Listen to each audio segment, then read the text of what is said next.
story's bold. Hey, the truth within. All rise up for Bambi Lynne.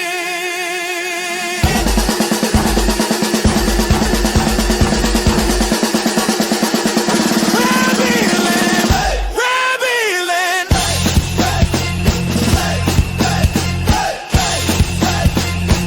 Oh, Bambi Lynne.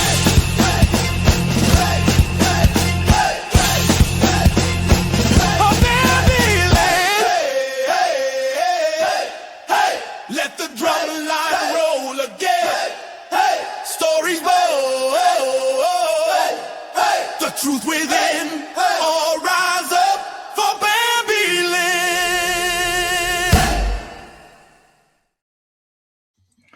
Hey, Bambi.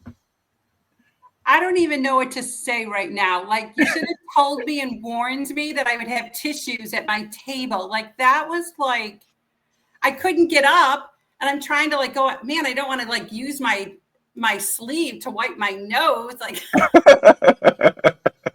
that was so phenomenal. Wow. Wow. I feel humbled and blessed that you would even do something like that. That was cool. I appreciate it. And I appreciate you showing up and showing out like you always do. Everyone, this is William Rochelle. You can call me Bill. And this is UBU Live. And I am with Bambi Lynne, who is fire.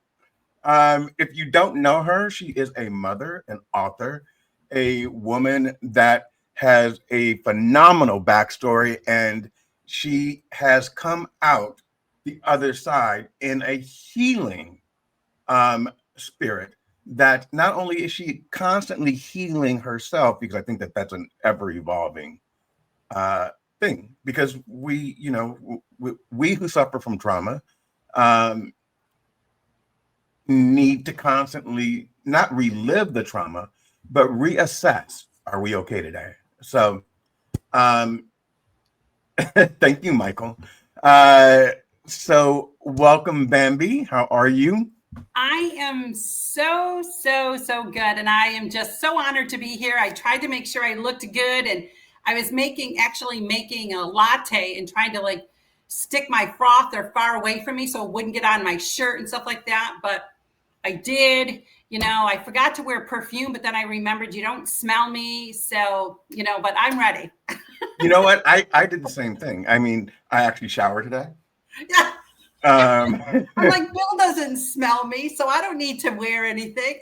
I put on cologne, everything. It's a special day. I smell you now, Bill. Wow, you smell amazing. I added mascara to my beard. So let's have some fun. So let's talk about the personal, and then we'll get into the deeper stuff. Yes. So you, my friend, have had a wonderful summer. You have driven from, I always want to say Georgia, but you're not in Georgia anymore. I am in Georgia. Yes. Oh, are you? Okay. I'm in the Golden Isles of Georgia. Brunswick, okay. Georgia. So you drove from Georgia to Alaska. We did. And back. Yes. No, so I flew back. I won't do that again. Okay. First of all, I didn't even know you can drive to Alaska. And what did you, first, we're going to talk about the outhouses because you should have never told me about it. But what did you find there that you did not expect? Oh my goodness. Wow. Well, I found, within me, I found that I can be purely exhausted, that my skin wants to fall off, but yet I can enjoy the journey. So that is one thing that I find, that I learned, that we went through all these states, 5,500 miles. The Yukon is breathtaking. I tried taking as many pictures as I possibly could, but your eye is the only one that can see that kind of beauty. We think the United States is beautiful, which it is. I drove through mountains and valleys and saw amazing waterfalls, but there was something about driving through British Columbia and the Yukon. It was nothing like it. We did see the effects of the wildfires, which was heartbreaking. I mean, you see charred mountains that animals won't come back for 20 years. And you are told that some of it sparked from electricity, others sparked from heroism, that there's something like people come and want to be a hero, so they start a fire thinking that they can continue, that they would be able to squash the fire, and they don't. I just have never seen something so beautiful, but yet I was humbled.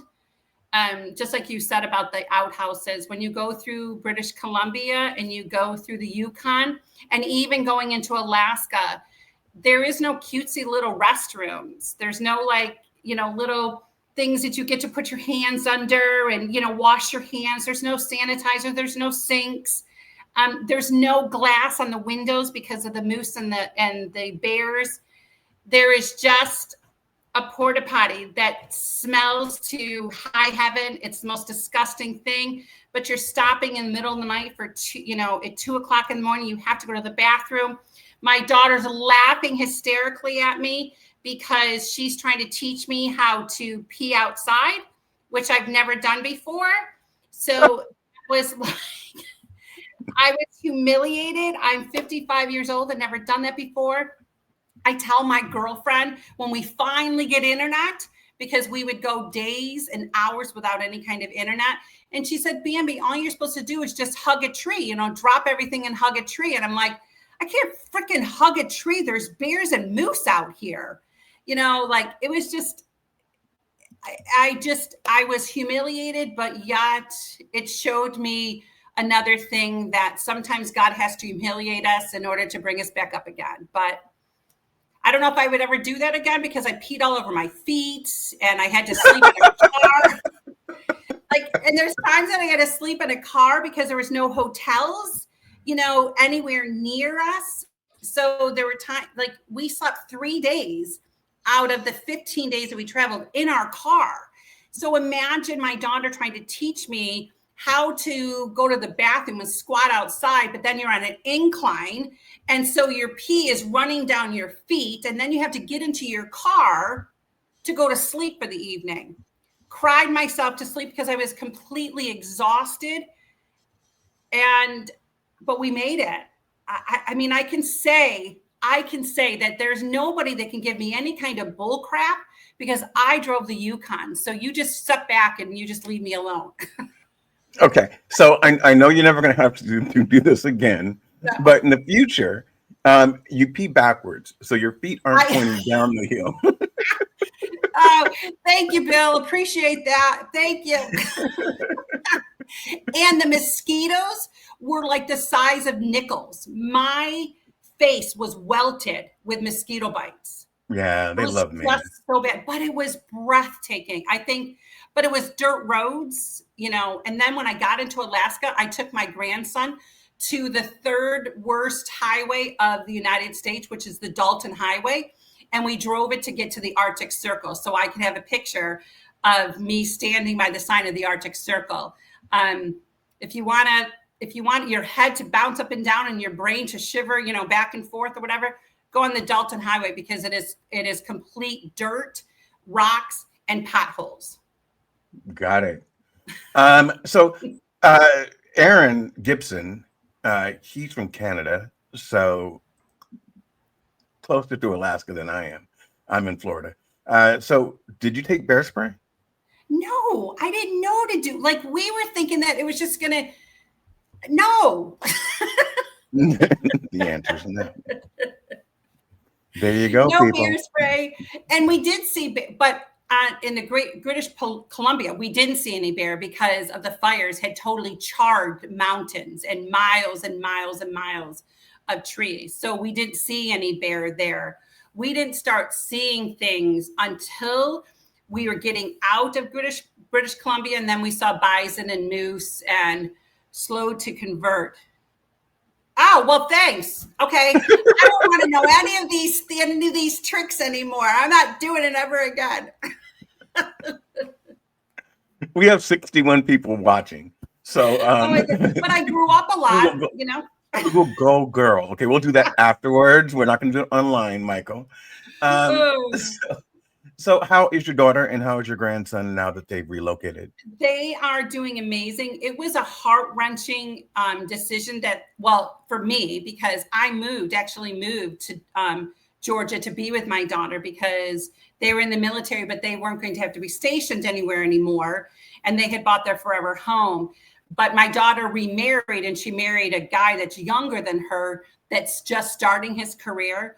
So for 2 days, I literally was in a fetal position on my floor crying that how dare this be taken away from me when I moved to Georgia to be with my daughter. So for 2 days, I cried like a baby. Like I haven't cried in a very long time. I felt like I just got punched in the gut and my world had changed. And then when she asked me if I would drive their car with my two of my grandchildren, and they would drive a U-Haul.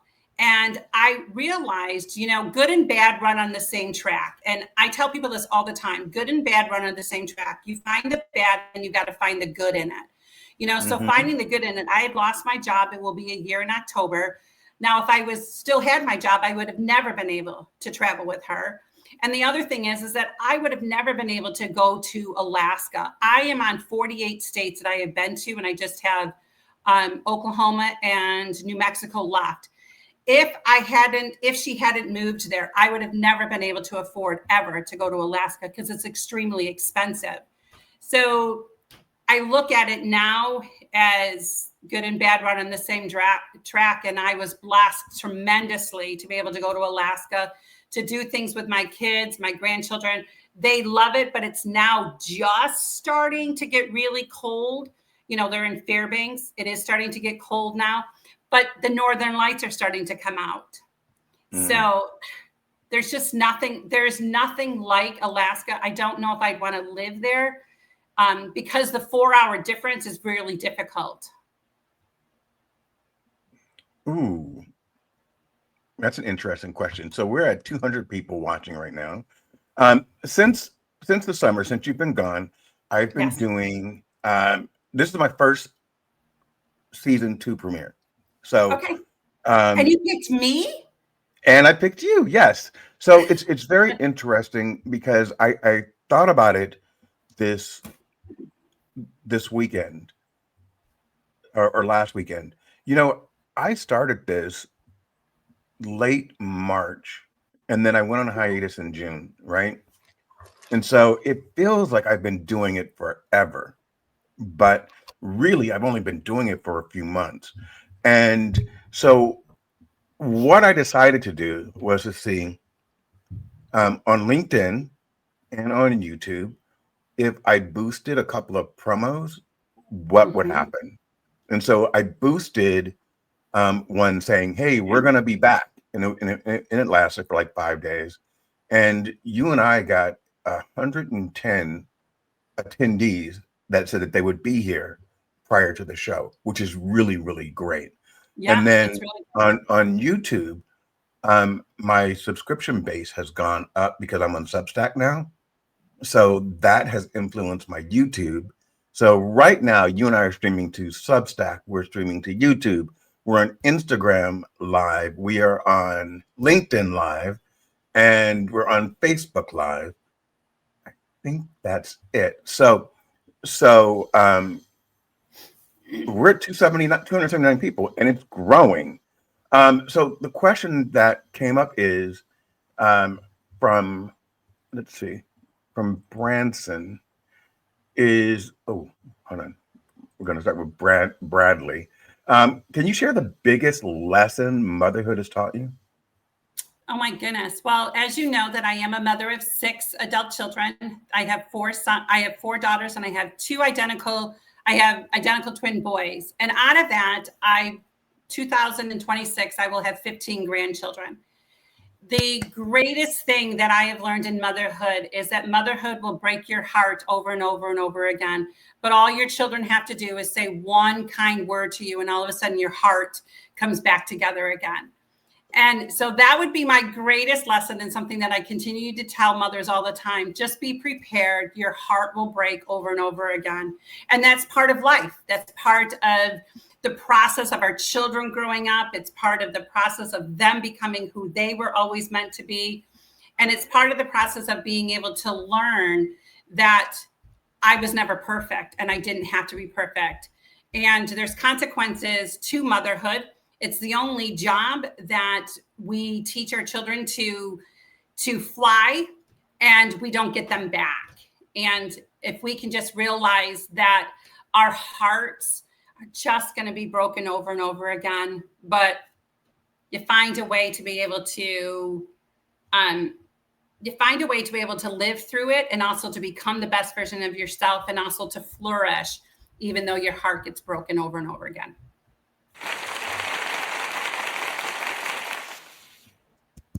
I have sound effects now.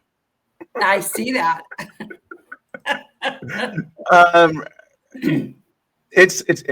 So I got into this discussion with my daughter a few weeks ago, and my grandson's 2 years old, and her husband is thinking about moving to Louisiana, New Orleans to be exact, and they're in LA. And I'm like, do it. However, first of all, she doesn't want to go, so I don't think it's going to happen. But my ex-wife said, if she goes, then she's going to have to get up and move too. And I find that to be kind of strange, because we have two daughters, and one is saying, I want to move to New York. So, you got up and you moved to Georgia thinking that was the right move to do. And then they got up, which is which is my fear, right? So I unpack my house in Florida. I move someplace else with my grown children who have the right to do whatever they want. Absolutely. So they can be they can decide to move to Florida. They can decide to move to Alaska. What do you think? And I believe it does actually. I just think that this is a great question, because this is a question that my friends and I are all dealing with our answer now. Okay. When our children became parents, for some reason, I look back to how my grandmother was as a grandmother.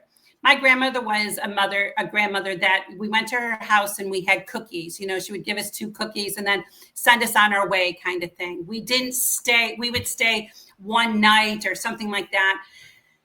I think, and I'm going to say this very calmly, and I don't want, it's not for everybody, so I'm not saying this for everything, but I think that we're running into an epidemic, that parents are trying to be parents again because we feel like we're trying to make up. And one thing that we need to realize is that we are I am a mom. I am a grandparent now. I'm not a mom to these children. And there's a fine line that I think that our society has crossed over. There are so many more grandparents that are raising their grandchildren. And I'm not saying that there isn't situations there are some situations, and I know that there is. But I think that if we allow our grandchildren also to grow like we were allowed to grow, we became the people that we became because of the heartache and because of the things that we have gone through in our lives as children. And I think that as grandparents, we're trying so hard to not have our children have to do that. Our grandchildren have to walk through that. And we have to remember that we will move for our children, but our children won't move for us. And so when you are leaving your base of where you're at, when you leave that base and go someplace else, you're stranded in trying to build a community again. You're there and trying to build what you had back where you were at. And I struggle very much with that. I had an amazing community in Buffalo. And so to move here to Georgia, and now I'm by myself.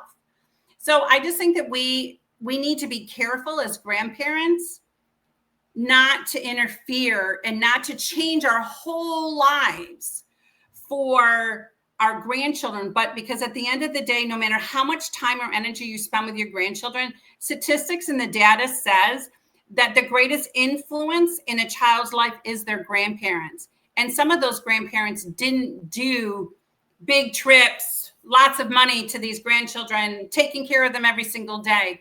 I just think that we need to be careful, and that's just my opinion on the subject. That is a good answer. I think my question's a little bit different because I don't think that Stacy wants to raise Ace. I think that she wants to make sure she doesn't miss out. And so she's following, or she's willing to follow Brooke and her husband wherever they go. And my childhood, I was raised by my single mother, which Aaron has a great question for you, by the way. But once school let out, I was shipped off to Springfield for 3 months. And so I would live for 3 months with my grandmother. And, Oh, wow. so my mom could work because, it was free childcare. My grandmother didn't work. So we would spend it there. And, it was fine.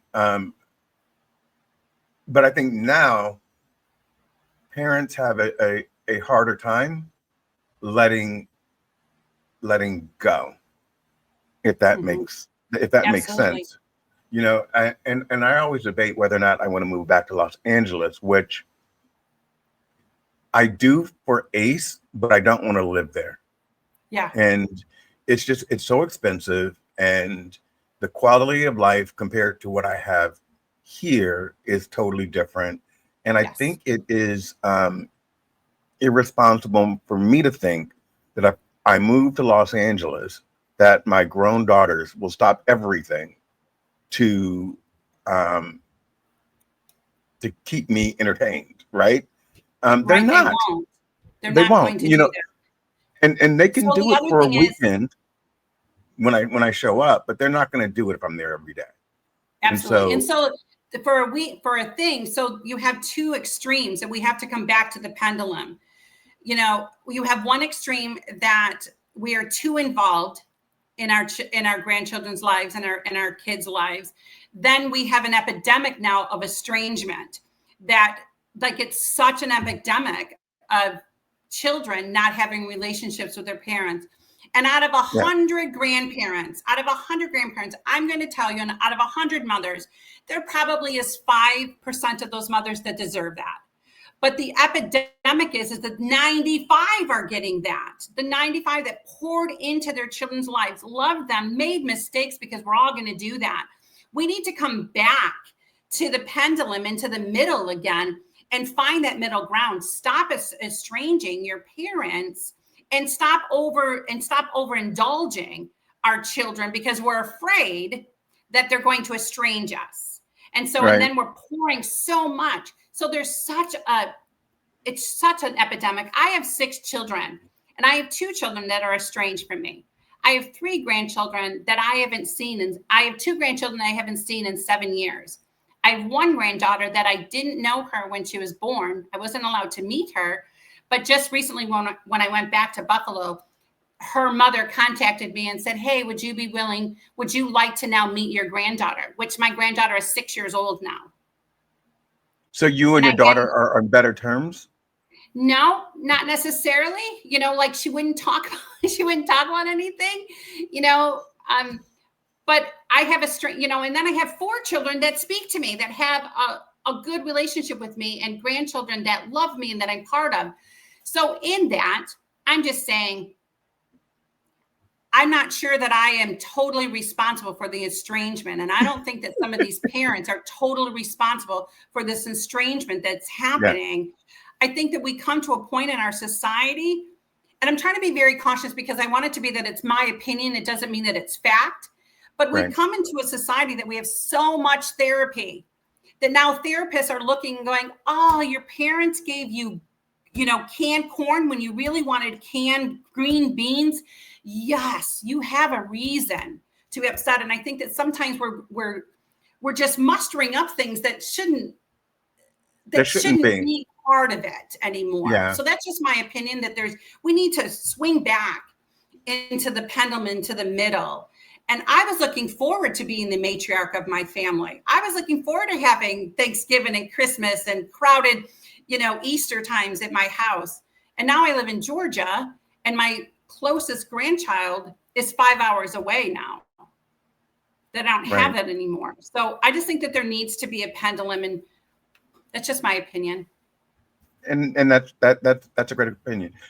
Before we move forward, I really want to say, because Aaron Gibson said it was this weekend was premiere weekend. So I attended a fantastic show with Melissa Ann Houston and Felipe Cofino today, and the show is called.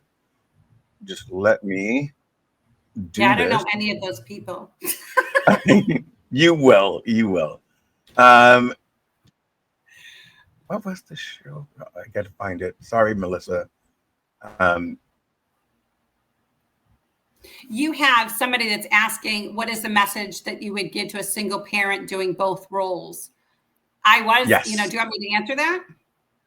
I do want you to answer it. I'm just mad because I can't find Felipe's, the name of the show. So Go I'll ahead. answer it while you're doing it. I was a single parent for probably 13 years of my children's young life. I had been married once, and that ended. And then I got married again, and that ended. And in between that, I was a single parent. My role as a mom is to be a mom. I can't make up I can't make up that my children didn't have a relationship with their dad. That's a totally different thing. And I think that as parents, as mom especially, when we try to make up for not having our children have a relationship with their father, I think we do it an injustice to our children. And we raise a whole lot of helicopter boys in this world. We raise a whole lot of children, and especially men, I'm going to say, that aren't able to be men because they've been raised by a helicopter mom. They've been raised by an emotional mom, because mothers are emotional. We are empathetic. We have estrogen for that purpose in our bodies. What I did as a mom, when my boys, especially my boys, when they reached a certain age, I found men in our church that would take my boys and teach them how to do a roof, teach them how to put fans on, teach them how to do, things that men would need to do. And I was very careful not to be the helicopter mom. My two sons especially wanted to go and serve the military. And so periodically, I would go to the military recruitment office and say, what do I need to do to make sure that my boys turn into men that will make it in the military? And they would tell me all the time, don't be a helicopter mom. If they fall, let them fall. If they damage something, let them damage something. Let them be, and try to say yes to everything in their lives. And so I did stuff like that. The only thing I didn't say yes to is that I wouldn't let them blow up batteries. But if they wanted to climb trees, if they wanted to let fireworks, if they wanted to go play basketball, I didn't, because when I said no, they knew that I meant no. And, and my two sons went into the military, and one of them is out now, but the other one's a Green Beret. So I had a responsibility to raise them that way. I just want mothers to be mothers.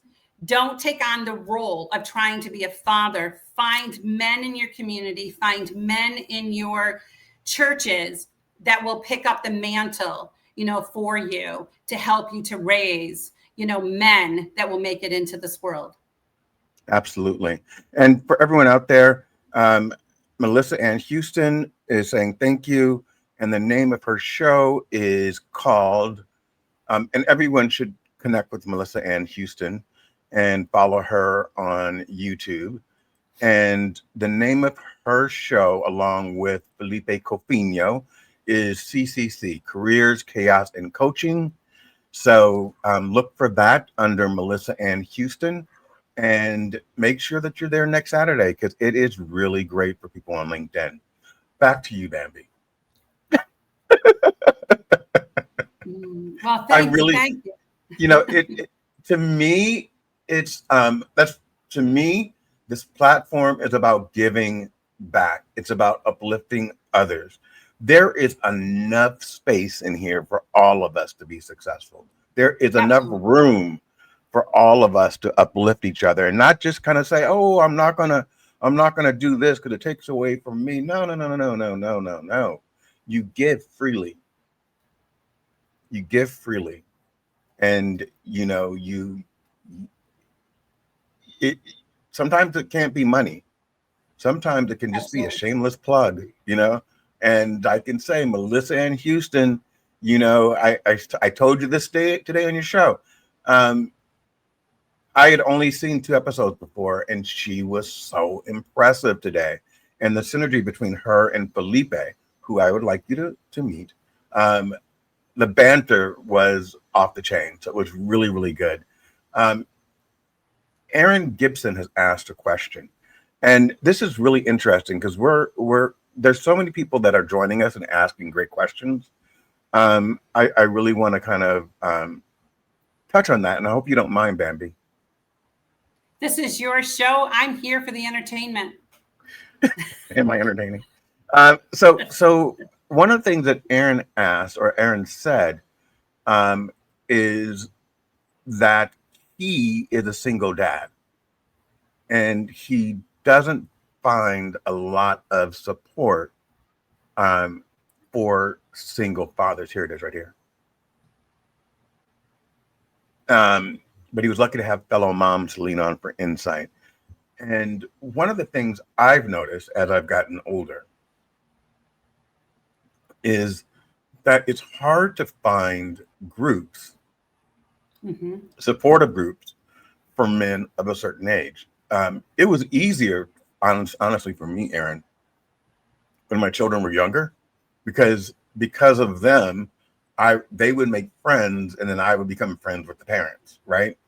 And then you reach a certain age, and your kids are gone, and you're by yourself, and you're the only guy in the neighborhood, and you're walking 2 dogs, and you straddle the fence between creeper and how do I make friends these days? And too old to go to a bar, right? So what do you do?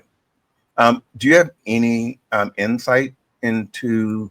I'm just gonna say that both sets, male and female, both have a hard time, having getting support because as women, when we need support, nobody wants to be honest about the struggles that they're having because we're always afraid we're going to be judged. I was just on a podcast just recently about single parenthood, and she said there's no community where we were to go because nobody wants to be honest. Nobody wants to talk about their frustration of motherhood. Nobody wants to talk about that I was a young mother of 6 children, and there were times that I just wanted to leave and not come back. But nobody wants to admit that because they're afraid the moment that you admit that, oh, what a terrible mother you are, when you were thinking the same thing that I was. But we don't live in a community, especially now that we have all of these social platforms that are constantly judging us continually about being a parent and parenthood and motherhood and fatherhood. It is a tough society that we live in. And so what I told this woman, I said, I choose to be vulnerable. I choose to tell people that I homeschooled my kids for 27 years. So they were all homeschooled and a single parent and living in poverty and trying to find a way to make things work. But I continued to be vulnerable and to be able to tell the struggles that I had. Like I told her on the thing, is that I remember when my daughter first started learning how to count by nickels.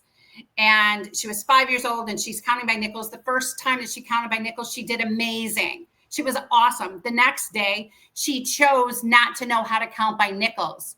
So as her mom, young mother, I decided to yank her hair and tell her, how dare you not know how to do that? And she said, and the woman looked at me and said, somebody's honest with the frustration. I said, it was frustrating, and this was, my daughter's 38 years old now, and we talk about it and laugh about it now. So, please don't, tell me, oh, you should have been a gentle parent. I just needed that. I needed to be able to be vulnerable so somebody else can be vulnerable. Yeah. Parenthood is not easy. And so if we can just make sure we keep ourselves vulnerable.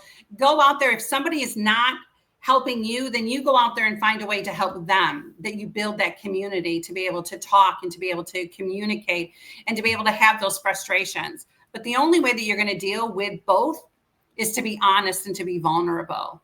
So I know it's hard to be a single parent. I was one. I still am one.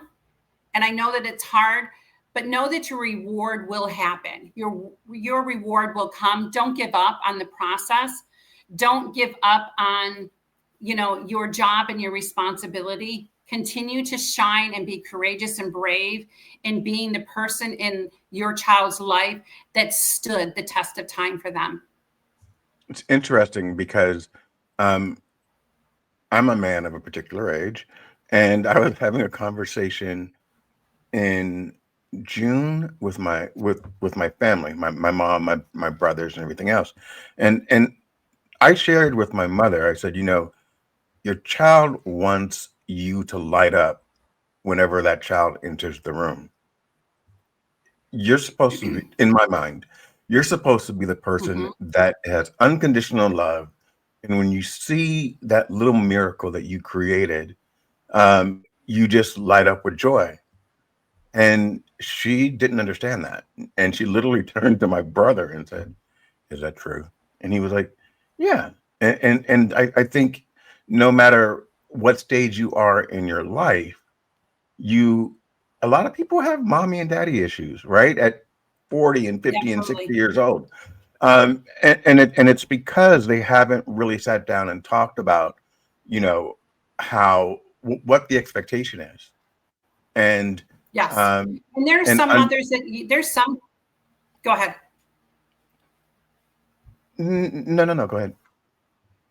No, I was just going to say in our generation, I don't know how old you are, whether we fit in the same kind of generation, but our generation, our I'm parents didn't 28. talk about these things. Yeah, our parents didn't talk about these things. So when I just recently went to my mom to talk about some of these things, and her first response back to me was, "I did the best I could. I did the best I could." And I'm like, I'm not saying you didn't do the best you could. I'm just saying, let's have this conversation. But she didn't know how to say that conversation. And, and I just was recently on a podcast, and the lady beforehand, she said, what I do at the end of every podcast is that I have my guest write a letter to their younger self and to their self. And I want you to read on the air. And it's so funny that you say that, because I wrote a letter to my younger self, thanking my younger self, even though nobody loved my sparkle when I walked into the room, I still never lost it. And that at 55 years old, I wanted to thank that younger self, my younger person, because now when I walk into a room and I sparkle, everybody's okay with that. But nobody was okay with it when I was a little girl. And I would I wanted to thank my younger self for not putting myself inside of a box, because now I get to shine and I get to become who I've always meant to be and have been created to be. So it's funny that you say about sparkle. Yeah, we just want to, and I tell my daughter-in-laws that are married to my sons, and they all have grandchildren. I have 10 grandsons, and then I have 3 granddaughters. And I said, all my sons and all your sons want is for you to fan their flame, fan their ego, tell them what a great job. Because when I go to my children's house, my grandchildren will say, "Oh, let's go do this, because Nana's going to tell us that she's really proud of us, that we're really great big boys." And you hear them in the corner. And I'm like, I tell my daughter-in-laws, that's all they want. They just want to know that you're proud of them, that you do a good job. And if you tell your husband to mow the lawn and he mows the lawn, and let's say he misses some of it, but you look at your husband and say, "Oh my goodness, Bill, thank you so much. You did such a great job. It was amazing." The next time he mows the lawn, he's going to do it even more straighter, because he wants that affirmation. And if we could just do that as people, build people up. Let's build people up. You see people in public. I made a vow or whatever, or a resolution this year, that if I saw something in somebody, even if I didn't know them, I immediately go up to them and say, "Wow, you really did a really good job. Oh, I love your shirt. Oh," and it's not me flirting. It's me just building people up, because that's all people need. I believe in that as well. And one of my intentions every morning is to uplift everyone around me. And so it means that when I leave my house and I see my neighbor Penny, I greet her with a fantastic good morning. I ask her how her grandchildren are. Um, I ask how Carl's doing, her husband, and sometimes I've actually said to her, "Can I give you a hug?" Because Yeah. Carl's been in and out of the hospital, and that's just a lot, and Yeah. she's dealing with a lot. Or I'll ask my neighbor next door, how are you? How's your family? She's an empty nester now, and now her mother is um, not doing well. She's on in hospice, so it's checking in. And even when I go to Yeah. the grocery Absolutely. store, I asked the woman at Publix who cuts my meat, how's your day going? Thank you so much for doing this. It's an intention to not look at people as or look at life as the problems that are occurring. Not, I waited in line too long. I'm lucky that I can stand in line. It's a Absolutely. whole different, it's a whole different It's no different thought than process. And it's no different than the good and bad run on the same track. Okay, you're standing in line longer, but there's somebody in front of you that needed to hear, something that you had to say. Stop looking at the bad of everything and just understand. With my clients, I became a life coach. And one of the things that I do with my clients is that I actually have them make a train track. I send them, these strips of paper and I said, let's make a train track when we're on our call. And I say, here's good and here's bad. And it kind of like goes along with my second book, The Treasures of My Heart. Finding the good in everything. There is bad, absolutely. And some of the things that we have been through have been gut wrenching. We've all been through trauma. But when you look at that trauma and you see the things that come out of that trauma, because good and bad run on the same track. I started a ministry too of sunshine and encouragement. Somebody sends me an address and says, hey, this person really needs some encouragement. And I have a group of 45, 50 women that they go and they send cards to them. They do a card shower, to them because and it's amazing how much a card just means to somebody, impacting people's lives and showing people that they matter is the most important things that we can do in our society and within our sphere of people that we have, and also on the outside. Keep going, keep pouring in, to people's lives. You'd be amazed on how much it impacts your life just as Yep, much. absolutely. I agree with that. So we're going to stop taking questions for just a second while we talk about, go through uh, the journey of Josephine, Treasures of the Heart, and then let's talk about the God who sees. The God who sees. Okay, well, I wrote my memoir. When I turned 50, I decided it was time for me to start the journey of writing. And I wrote my memoir, The Journey of Josephine, which is a book about how God took a broken little girl and he mended her and he transformed her into who I am today through all the trauma that I have gone through and all the things that have happened to me as a child. And he used my rag doll to do that.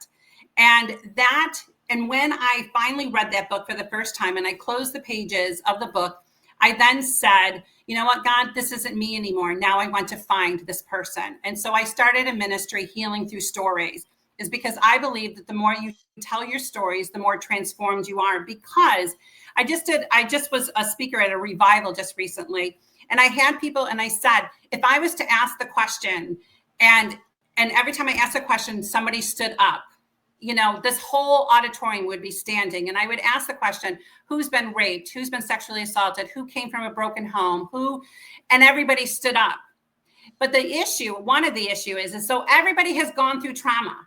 That's a universal. And I'm sorry that that's a universal, but it's not your death sentence. It's not Right. your death sentence for you to stop living. It is your becoming who you are meant to be in spite of all that. So that's kind of like what the journey of Josephine did for me. It gave me that platform to be able to tell people Let's tell your story. Let's grow from the story.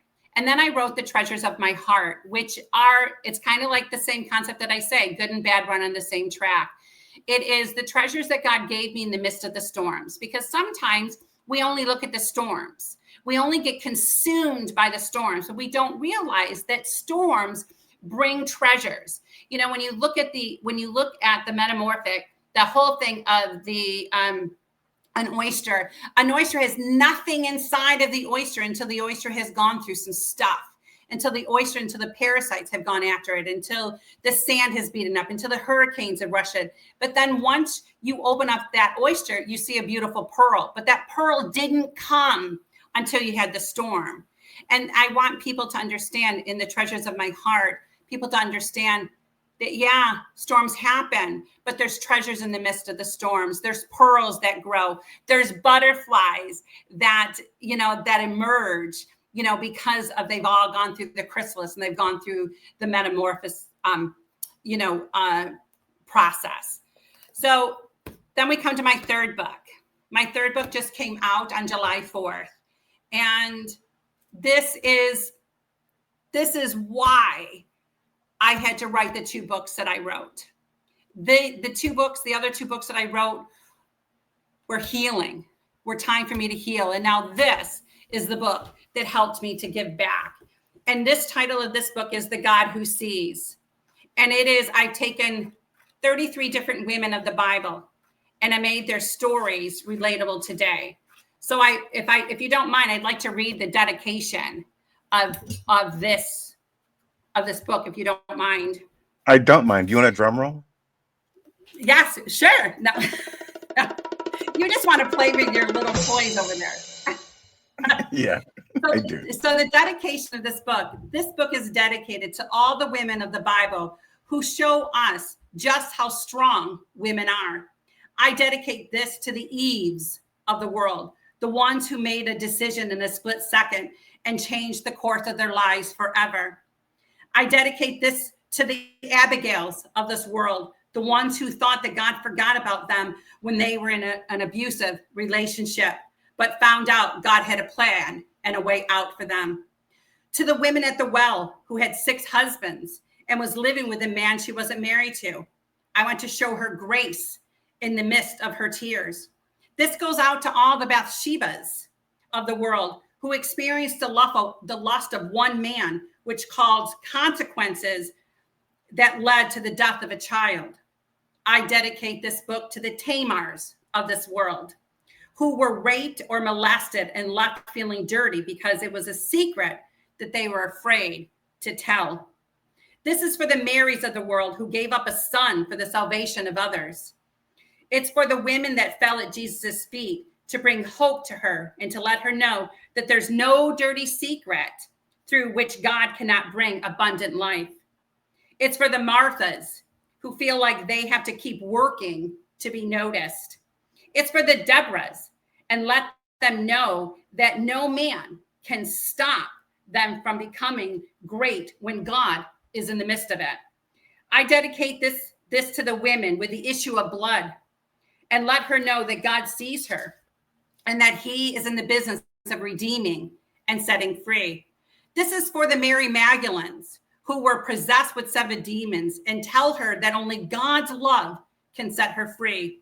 It's for the Leahs who think that children will make a man love them, when in all reality, only God is what they need. It is for the broken, for the women that have a story to tell, but are afraid to share it.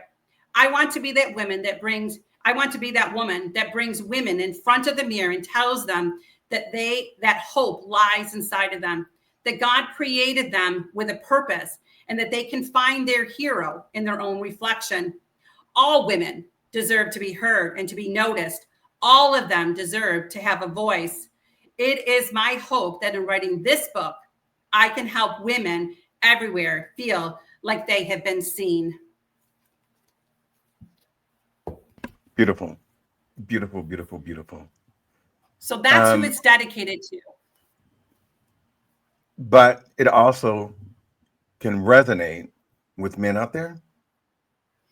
It can, because you have a bunch of broken women that have been broken, through society, but yet just one touch, when you think about the story of Hosea and Gomer, the story of Hosea is that God tells him, hey, your wife is on the street corner,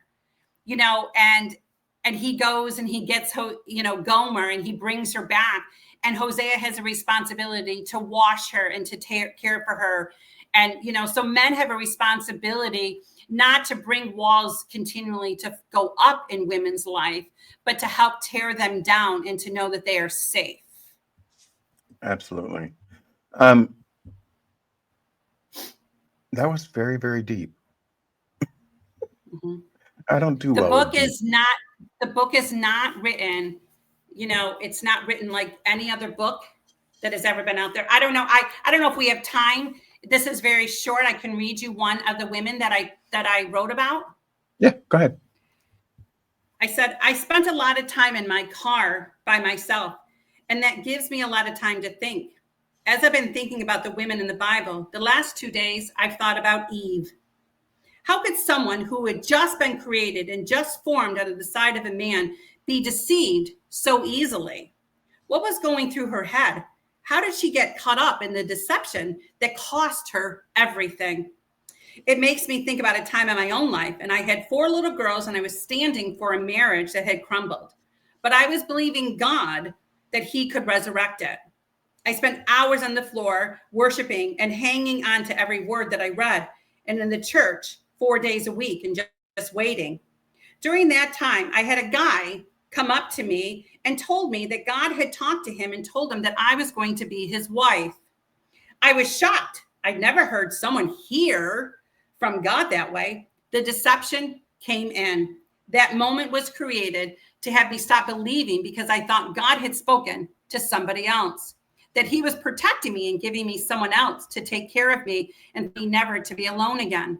Well, it didn't work out that way, and he is happily married to somebody else. I was reminded today with this story when I thought about Eve, how easy it is to drink the Kool-Aid, how easy it is to feel like you're missing something, how easy it is to sell out for that moment, how easy it is to have someone deceive you in believing something that isn't true. Oh, my dear Eve, I know your pain. I know about that moment that makes you think as if you could just go back. I know that sudden breath that was taken away from you at that moment, a moment you will never get back. The moment where you wish you could have made a different decision. During the pain of childbirth, I know you were thinking, is this the redemption? Each time you went through your pain, mom and a wife, did you think, if only? When your sons didn't get along, did you think, if only? When your husband was out in the field and out in your arms, did you think, if only? So much pain from a split-second decision, a decision that cost you deeply. I understand. I truly understand that pain. I understand those questions, and I understand those longing moments thinking if I could just go back. The saving grace of these feelings is that we have hope. We had a longing. We have redemption waiting for us in the name of Jesus. When our pain and his glory come together, we feel a promise. We feel the redemption of the Son of God, who is in the moment that gave you a promise that nothing was finished until his finished love surrounded our hearts and made them whole. Deception never has the last word, but redemption does. That you're an amazing writer. Absolutely Thanks. amazing. I have a lot of people that are commenting, and I like Jeremy's take on this. There's a broken man in every woman, and a broken man. Wait, there is a broken man in every woman, and a broken man in every. I think he means. Hold on, let me look at the first read. There's a broken woman in every man, right? Because we're raised by As much women. as in every, yes, absolutely. Yes. And then he says, and a broken man in every woman. So this reminds me of something that I read. It said, nothing hurts a child more than an unhealed parent. So if the parent is broken and has not sought out the resources that they need in order to parent better, because as we know better, we do better, right? Um, if we were raised by someone who yanks our hair when we get an answer wrong, then we're more likely to yank someone's hair when they get something wrong as our child. Um, or we're less likely. We'll remember how that made Two us extremes. feel in that moment, right?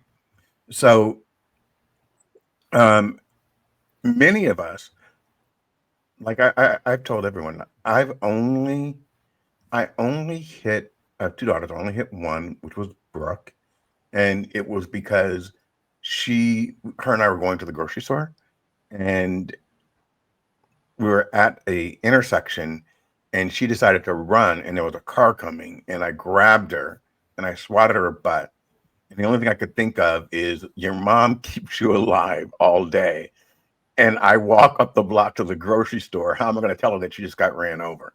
And it's kind of like it was more of a fear shock because I saw the car and I saw her run and I grabbed her, to protect her. And then Mm-hmm. I smacked her butt just the one time. And then the only other thing that I do believe in is don't say it if you don't mean it. So there was one time I told Amanda, if you text one more thing, I'm gonna throw your phone out the window. And she texted one more thing, and I threw her phone out the window. And then I realized that I have to buy her a new phone, but I had said it, so I had to do it. So Yeah. those were the two extremes that I've Yeah. And ever done. I remember having to do that too. And when I think about trauma and I think about, let's say everybody has gone through trauma, the problem is that not everybody wants to heal from it. And I give the example of, years ago, I had a pressure canner blow up on me. And I don't know whether we talked about this the last time, but I had a pressure canner blow up on me that I ended up burn unit for 17 days. And what happens when you're in a burn unit is that they take you into a room and they put you on this metal bed and they tie your hands and they tie your feet and they jack you up with morphine. And then they start scrubbing the residue and the dead skin off of you. The problem with people today is that not everybody wants to go through that. Not everybody wants to go through that healing process of getting rid of the dead skin and getting rid of the residue. But if they don't do that, they don't get new skin. Right. And then if you don't do that and the skin comes, the skin is wrinkly and it has crinkles inside of it because you didn't get rid of all the residue. So my mission and my desire is to help women because I not that I wouldn't help men, because I believe that I have a testimony to be able to do that. But my desire is to help women to realize, stop wearing the t-shirts of trauma. Stop wearing, hi, my name is Bambi and my life is full of trauma. Stop wearing those t-shirts and stop giving yourself the death sentence to not be able to continue to grow. Get on that metal bed and allow the scrubbing to take place and the healing to take place. Because when you get that new skin, there's something about who you become. We don't have to be our past. Viola Davis wrote her memoir, which was an amazing memoir that if anybody wants to read a great memoir, read Viola Davis' memoir. But there was a scene inside of her book that her counselor was in with her. And she said, Viola, leave that 8-year-old little girl behind. She's already gone through the work. She's already gone through everything for you. Leave her be. She did that so you could grow and be who you are today. That was a life-changing, part that I read in her book, because we don't need to hang on to what happened to us years ago.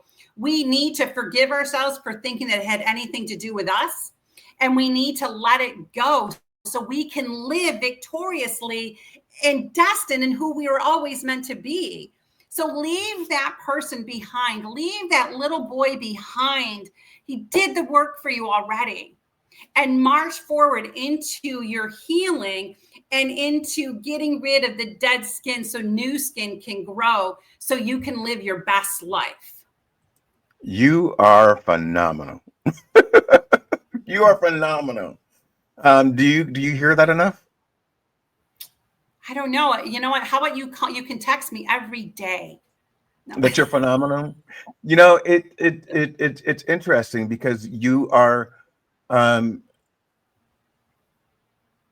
you've overcome so much and you're such a success. Mhm.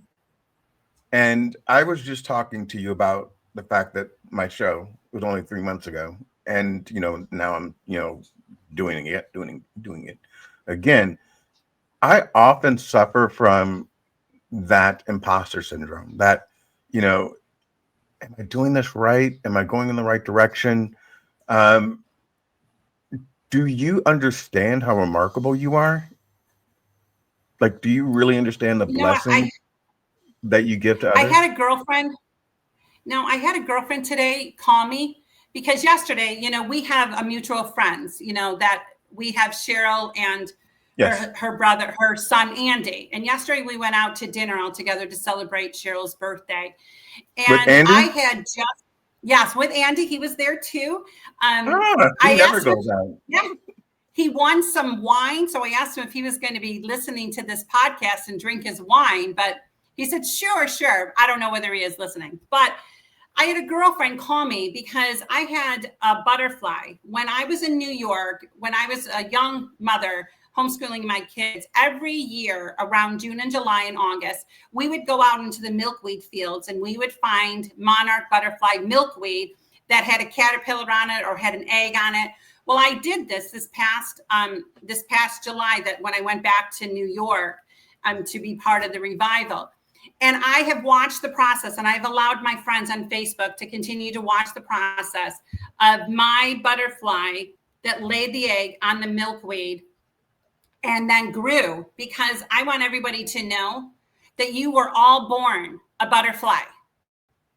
Not any of you weren't born a butterfly. You were all born a butterfly, but we've all had to go through the caterpillar stage for us to understand that we were all butterflies.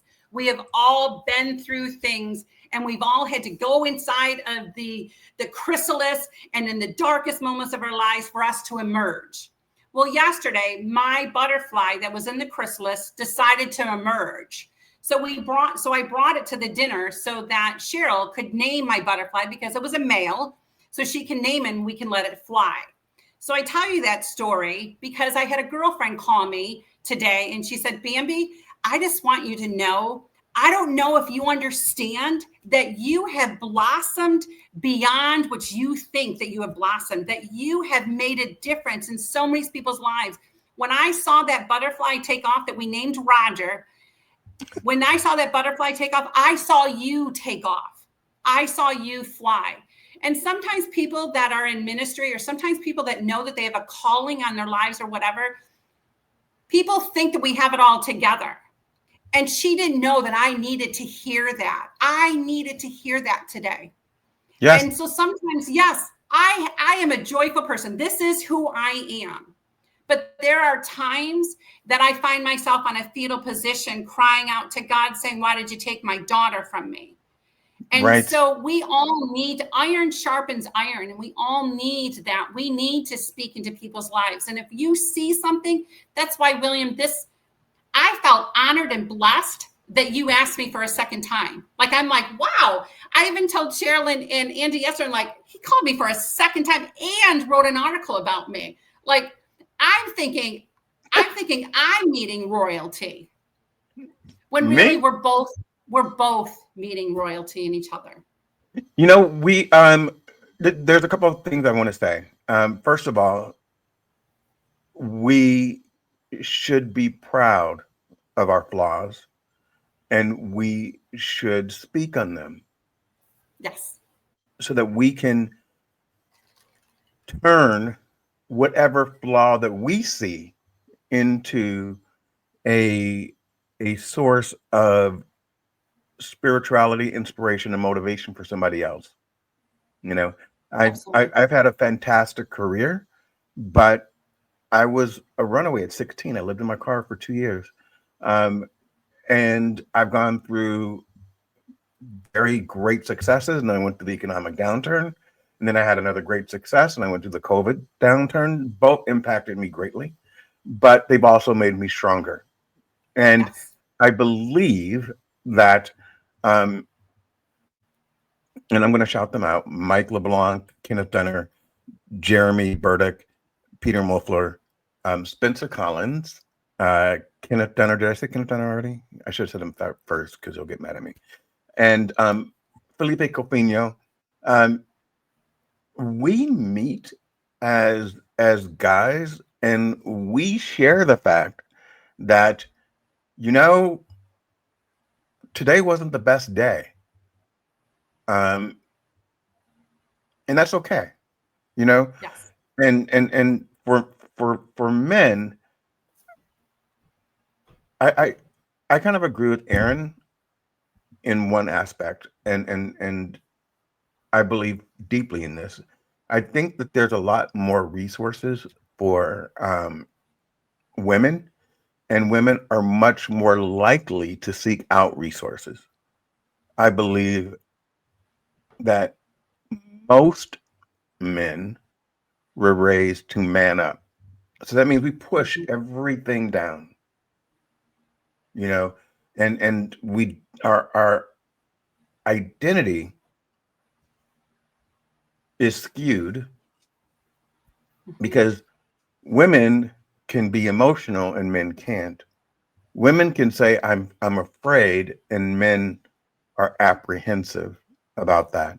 I can tell you that faith over fear is where I live, and it does not mean that sometimes fear creeps in and I have to push it out. Yes. Um, but being in that fetal position is not a picture that is lost on me, Hmm. because I've been there. Sometimes you're like, where's my next meal coming from? And why was I being chauffeur driven, 3 months ago? And right now I can't afford to go across the street because I don't have gas money. Yeah. It's something that we need to share with people, so that transparency, that authenticity, that humility, um, allows us. I just stole that, by the way. Allows us to share with someone else that tomorrow will be better, that God can change your Absolutely. life in And a we live in second. moments. Absolutely. And we live in moments. And that's what people don't understand. Guess what? You and I have shared these moments together. We decided to share these moments. We will never get these moments back. So why Yes. not make these moments impactful? I think about, in my journey of the journey of Josephine, where I talk about that I'm on a bridge and ready to jump and to commit suicide. And that was a moment in my life that was desperate. I was desperate. And that was, and now I have a beautiful 38-year-old daughter that I could have lost if I would have jumped. It's about moments. And if we can just be honest and authentic in our moments of life, because we don't get these moments back. So why not impact and make it memorable and tell the truth? I mean, you and I know I have a job that I've lost in October, and I am living and I'm literally living on faith and a prayer that God Me too. continues to open up doors, for me to be able to walk through. I'm selling books thinking I have this brain in my mind going, oh, I'm going to sell all these kind of books. And then you sell one, so there are times that we are like in the closet going, have you forgotten? Have you forgotten that I need food today? But I Mm-hmm. want to be able to tell people that this is not easy. You and I just have a personality that we're able to be vulnerable. And sometimes people think we have these great lives. I do have a great life. I have an amazing life. But I also have a life that I've got to walk through doors. And I have a life that there's daily that I'm saying, God, where's my bread? Yep. And I'm okay with that in this That's process of my life. important to say. That's Yes. important to say, because there's someone out there, that thinks, "Wow, you've written 3 books, and you're going back and forth to Alaska, and you lived here, and you've been to Malibu, and your life is just if you look at it, it's if you just tell the highlights, we are breaking barriers, right? But the truth is that there were valleys in there too. And those valleys prepared us for the next step. But while we're in the Absolutely. valley, one of the things I say this all the time, you walk through the valley of the shadow of death. You don't set up tent there. You walk through it, meaning that although you're there, you don't want to stay there. Absolutely. You want The to keep valley is moving forward. preparation. Yep. And that's what I Maybe tell people too, is that I valleys, I even tell my clients, we're going to draw a picture of the valley because the valley has creeks. The valleys have lush grass. The valleys have trees that give us shade because the valley gets us to look at the mountaintop and prepare ourselves for the mountain. And what people don't understand too, the horizon is amazing. I've seen some, I traveled, across the country now, and I've seen some amazing mountains. But to get to the mountain, you have to claw yourself there. You have to bruise yourself there. So the valley prepares you to claw and to bruise and to climb and to be totally exhausted. So that when you reach the mountaintop, you don't get lost in just the horizon. You get lost in how you got there. And then you get to rejoice in how you got there. And that's where we're at. There's some of my life I'm in the valley, but in that valley, I have moments by the still waters. I have moments laying my head on the lush grass. I have moments that I can pick the fruit off of the trees and find shade because it's preparation. Valleys are preparation for us to get to the horizon and to the mountaintop. And so I want people to rejoice in also the valleys that you have to go through, and rejoice in the pain also that you endure climbing up to that mountain. It makes the horizon and the scenery look so much better when you have to work for it. Yeah, I agree. Um, do you want to answer Sherry's question? Okay, I'm trying to It's a couple and then we of questions. oh my goodness, I remember those times that my children weren't with me. I can feel for you. I have empathy for you. And I heard a song one time that says, if my pillow could talk, because my pillow knew all my tears and all my stories. There will be a time that you will be able to get off the floor and find ways for yourself to become whole. Because if you've gone through a divorce and you're in a situation that you're in a crisis situation right now, that means you're getting prepared. You need to prepare yourself. You need to find yourself in the quiet places of your life and start drawing, start journaling, start speaking truth of who you really are in your life. Start being an advocate for yourself to be the best version of you, so that when your daughter does come home and that she only has the weekends, then you are able to rejoice at the time that she does get. And I just want you to know that you're not alone, and that there are people and resources and circumstances and situations that will help you through that process to be able to overcome, in your life. I know those moments, and those were some dark moments. But then I started learning to go for walks by myself. I started learning to go into the woods and enjoy the sound of the birds. I learned how to go to dinner by myself. I learned how to grab my friends and start going away and doing things so that I am filling my cup. So when my daughter comes around, and then when you are filling your cup, then you're healing the inside of you, that you will be a better version and a better mother because you spent that time alone. Good and bad run on the same track. And this is your opportunity that you get to be just by yourself and enjoy the process of you becoming your best version. Would you mind if we invited Sherry or Cherry up on stage? No, Sherry, no. would you be open to coming on and talking with us? we'll send you a link, and you can just come up and we can talk you through this. It's a very interesting perspective. I'm also going to open up the floor. If anyone wants to come up, please put it in the chat, and Bambi will be willing to answer any questions, no matter what it is. Mostly, it should be about the outhouse and how she was Oh, okay. standing in. Thanks. No. And, and, Mm, um, and how she should have been sitting backwards. Sherry, I'm going to send you a link to your inbox on LinkedIn. And if you just want to come up, that'll be great. Give me a second, okay, Bambi? yep, absolutely. How are you for time, by the way? Because we're at 1 hour and 15 minutes. I'm fine. I knew you were going to take my whole afternoon. No. I'm not going to take your whole afternoon.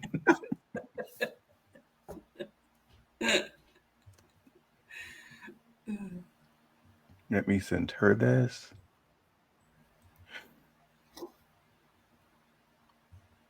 Where's your white glasses, by the way? They're over there. I got dressed up for you. So I'm wearing all white and then with black glasses. So it's Man, they're the same glasses, by the way. Tom Ford should I give know. We me like the white a. ones better. You do? Oh, yeah. They look so sexy on you. Absolutely. Oh, hold on, guys. Sexy. I got to go get my white ones. Hold on. You know, I'm fanning your ego, you know?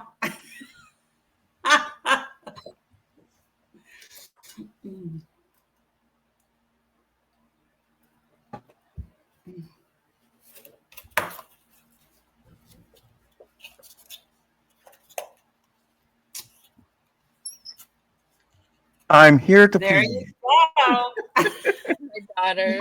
Thank you Hi. so much. Is this Sherry or Oh, Cherry? hi. Oh, you can call me Cherry or Sherry or Candy or Apple or whatever. Well, first of all, congratulations on your divorce.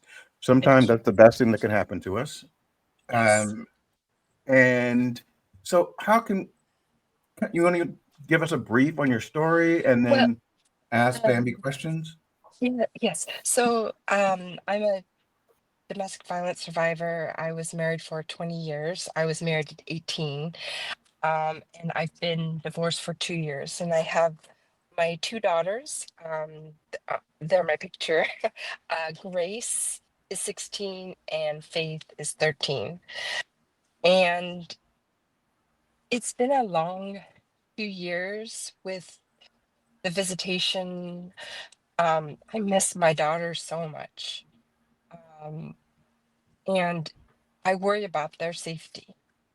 And I, uh, uh, So I'm, let me ask you a question, Cherry. So Mhm. so and you can answer whatever you want. You're a domestic abuse survivor. Was Yes, the person that you were with for 18 years the abuser? yes, Okay, yes. understood. Yep. Understood. And you still have custody of your children, just not on the weekends. Is that correct? Yes, I'm the custodial parent, and my ex has visitation on weekends. Yes. Got you. Okay. So you have to see him every weekend. No, we have the safety plan where I Okay. release my daughters uh at actually the local sheriff's office, Got you. and Mhm. yes, um yes, and I, what really touched my heart, Bambi, was you saying the fetal position. I'm on the floor. I'm I'm seeing a psychiatrist. I have PTSD and I also have a traumatic brain injury. And you know, when in those dark, like I call them witching hours at night when I'm alone, I always revert back to that cold, hard floor. I'm grounded. I, I believe in God and my daughters need me, but I'm embarrassed to share this, but hearing you share it, Bambi, and Bill, just being so kind. Um, it makes me feel not so alone in this world, you know. I just want to, I just want to tell you, you are brave and courageous that you walked away. And our world wants to put the whole blame on you. And I am in the business of changing the narrative. No longer ask a woman why she stayed as long as she stayed. Don't ask a woman why she put up with this. I want the narrative to change of why did he feel that he had the right to abuse you in the first place. That should be the only question that a woman that has been in an abusive situation. So I want to tell you that you are brave and courageous, and that you have made the point to make yourself be important. Because when you are in an abusive situation, I was married to an abusive man for 8 years, and I knew that I was going to stay long enough until my sons got old enough to talk to the court system.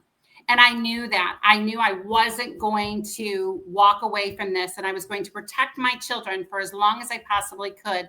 And in my situation, the judge did give my ex-husband rights to only call them and rights to only write to them.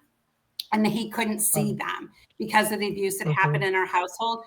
That's just what ours did. Yesterday, I actually had a friend of mine that went to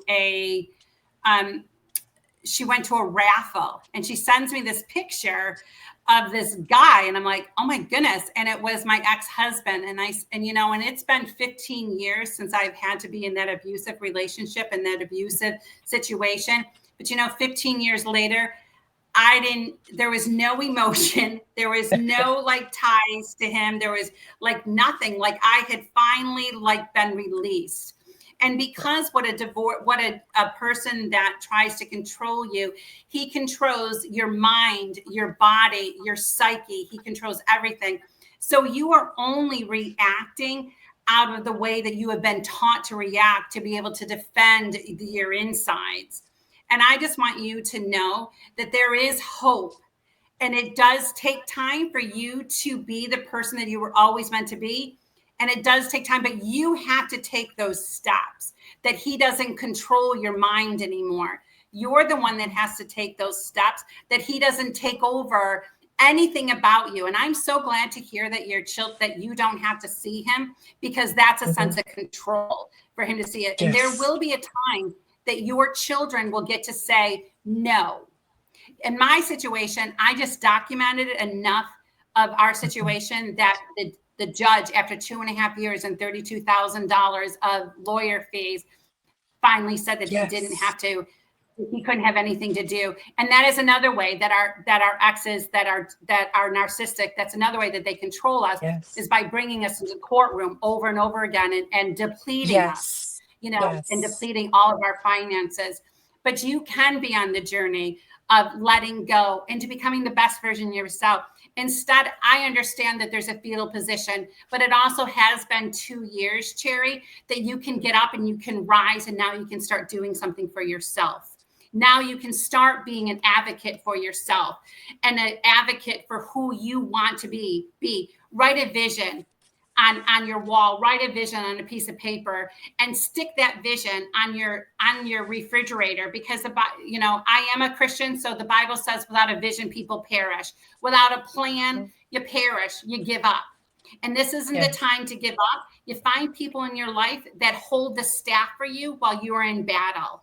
And you are in battle for yourself to become who you were created to be, because you have daughters that if you don't heal and to be set free, your daughters are going to fit into those patterns. And those are kind of the men that they're going to bring into their lives. So you're in a battle right now. You're in a battle that you need to fight. And you need to find people in your life that are going to hold you up while you're fighting. Prepare yourself. Find a life coach. Counseling is something that you definitely need. And I'm not saying that, but life coaching, a life coach will take you into the fork of the road and will teach you how to choose. We won't continue to bring up the trauma, because sometimes we don't need to hear it over and over again. We don't need to vomit over and over again what we've been through. Now it's time for you to find a life coach that will journey and will take you to those forks in the road and will give you the equipment that you need to stand on your feet, because you are brave enough to say no more, that you need to be brave enough to say yes to yourself. Thank you so much. Thank you. And You may I are say so thank you? welcome. I don't know if we're allowed to pray on here. Are we allowed to pray Oh, on I here, Bill? That's between you and Sherry. I would love it. Sherry, See, do you mind if I pray for I'm you?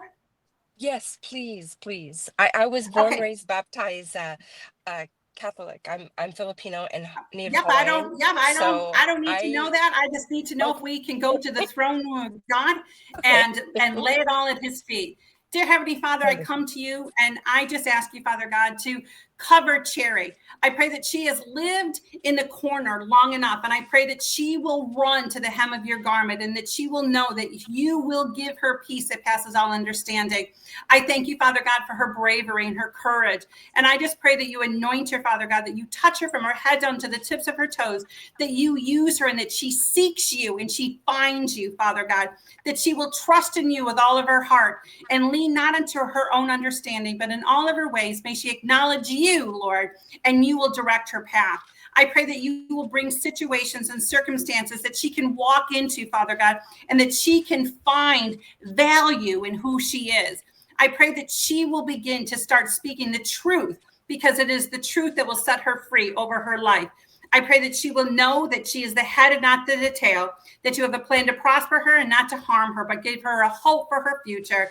I pray that you would understand and know that the enemy comes in like a flood, but God comes in and he raises the standard. May she seek you. May she find you. May she find resources that she needs. May she find girlfriends that will call her up higher in her life, that will give her 10 minutes to scream, to yell, and to do whatever she needs to do, but then they will tell her the truth that will set her free. I pray that, Father God, that she puts on her big girl panties for her daughters and for her future generations, that she fights fervently, Father God, for herself.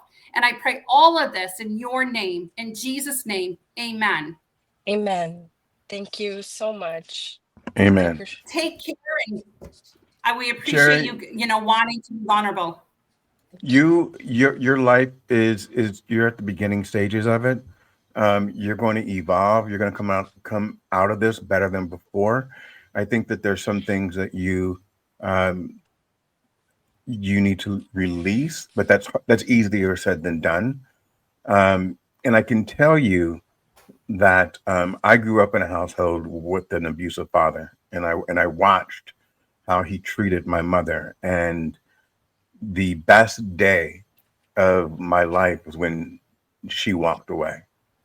So you did the right thing for you and your daughters.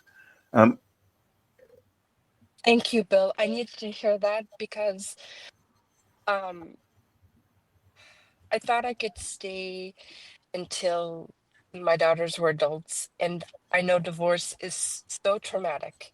And going through the courts, and I I appreciate from your perspective, a child of domestic violence. That means the world to me. So thank you. yeah, absolutely. And remember this: they're going to remember that you loved yourself enough and you loved them enough to not put them through that torment. Because every time he touched you, they were tormented. And kids know more than what they say. I was 8, Absolutely. and so I remember distinctly the fighting and the yelling, and it it still doesn't haunt me because that's not who I am. That's not um, my story. It's a moment. It's a byline. Um, but it it is important that they see your strength and your vulnerability. They can understand that it's hard. Um, Yet it was the right thing to do. Thank you. So yeah, That's, move forward thank you with so much grace for and with being love. vulnerable. Thank you so much. Thank Thank you. you. I'm going to let you go. Cherry, do you have any other questions? Bambi, do you have any other questions? No. Sherry? Bill, I just wanted to thank you again because I think my reason for leaving was at first I thought I had to save my daughters, and then I realized You with did. that, thank you, You did save with them. with with the analogy of the plane is falling. There's one oxygen mask, and Mm-hmm. automatically I'm thinking I need to put it on them, but I had to save myself in order Yes. for my daughters to see me save myself so they could Yep. save themselves. So thank you Yep. very much. Absolutely. Yep. Thank- And there's a Thank you. movie. Oh my God. I think Blake Lively is in it. Um, Yes, I think I know what you're saying. it's called like Not This Time or something like that.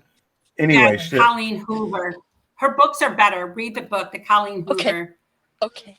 but Wonderful. the movie was so great. So basically, she watched her mom go through something, and then she was in the same situation. And once she recognized that she was reliving her childhood trauma, she was like, "Not anymore, Yeah. not anymore." Yes. Yes. The So only thing is with that movie, narcissistic, abusive men don't leave that simple, don't leave yeah, that Hmm. timely. So, well, Yes. their agenda is to tear you down and to make you think that you need them, Yes. absolutely. and you don't. You really don't. No. You are enough. Thank you. All right, I'm gonna Take let you care, go. Jerry. Have a good Thank one. you. Thank you, Sherry. Yeah. That was great. Thank you for that. Thank you for taking the question. Um, Yes. and I think that she's gonna be okay. Yes. She needs to get through this and understand. Don't camp out in the valley. But Absolutely. PTSD is real. Hmm. PTSD is real, and we need to. Curtis, you just missed the prayer. We need to recognize that it's real and Yeah. that her feelings are actually of value, and they're coming from a place that she can't right now control. Hmm. It I understand, but Yeah. the truth is, Sherry, talk to us. Come on anytime you want. You have my LinkedIn messaging. You can message me anytime. I'll message you back, and understand that you are enough. You are enough. And as much as you don't want to do it, share your story, because you'll be surprised about how many other people are out there that are living in a similar situation, and you are one that Absolutely. got out. So you're not a victim. You are a survivor, and let's concentrate on that narrative, because that's where we want to live.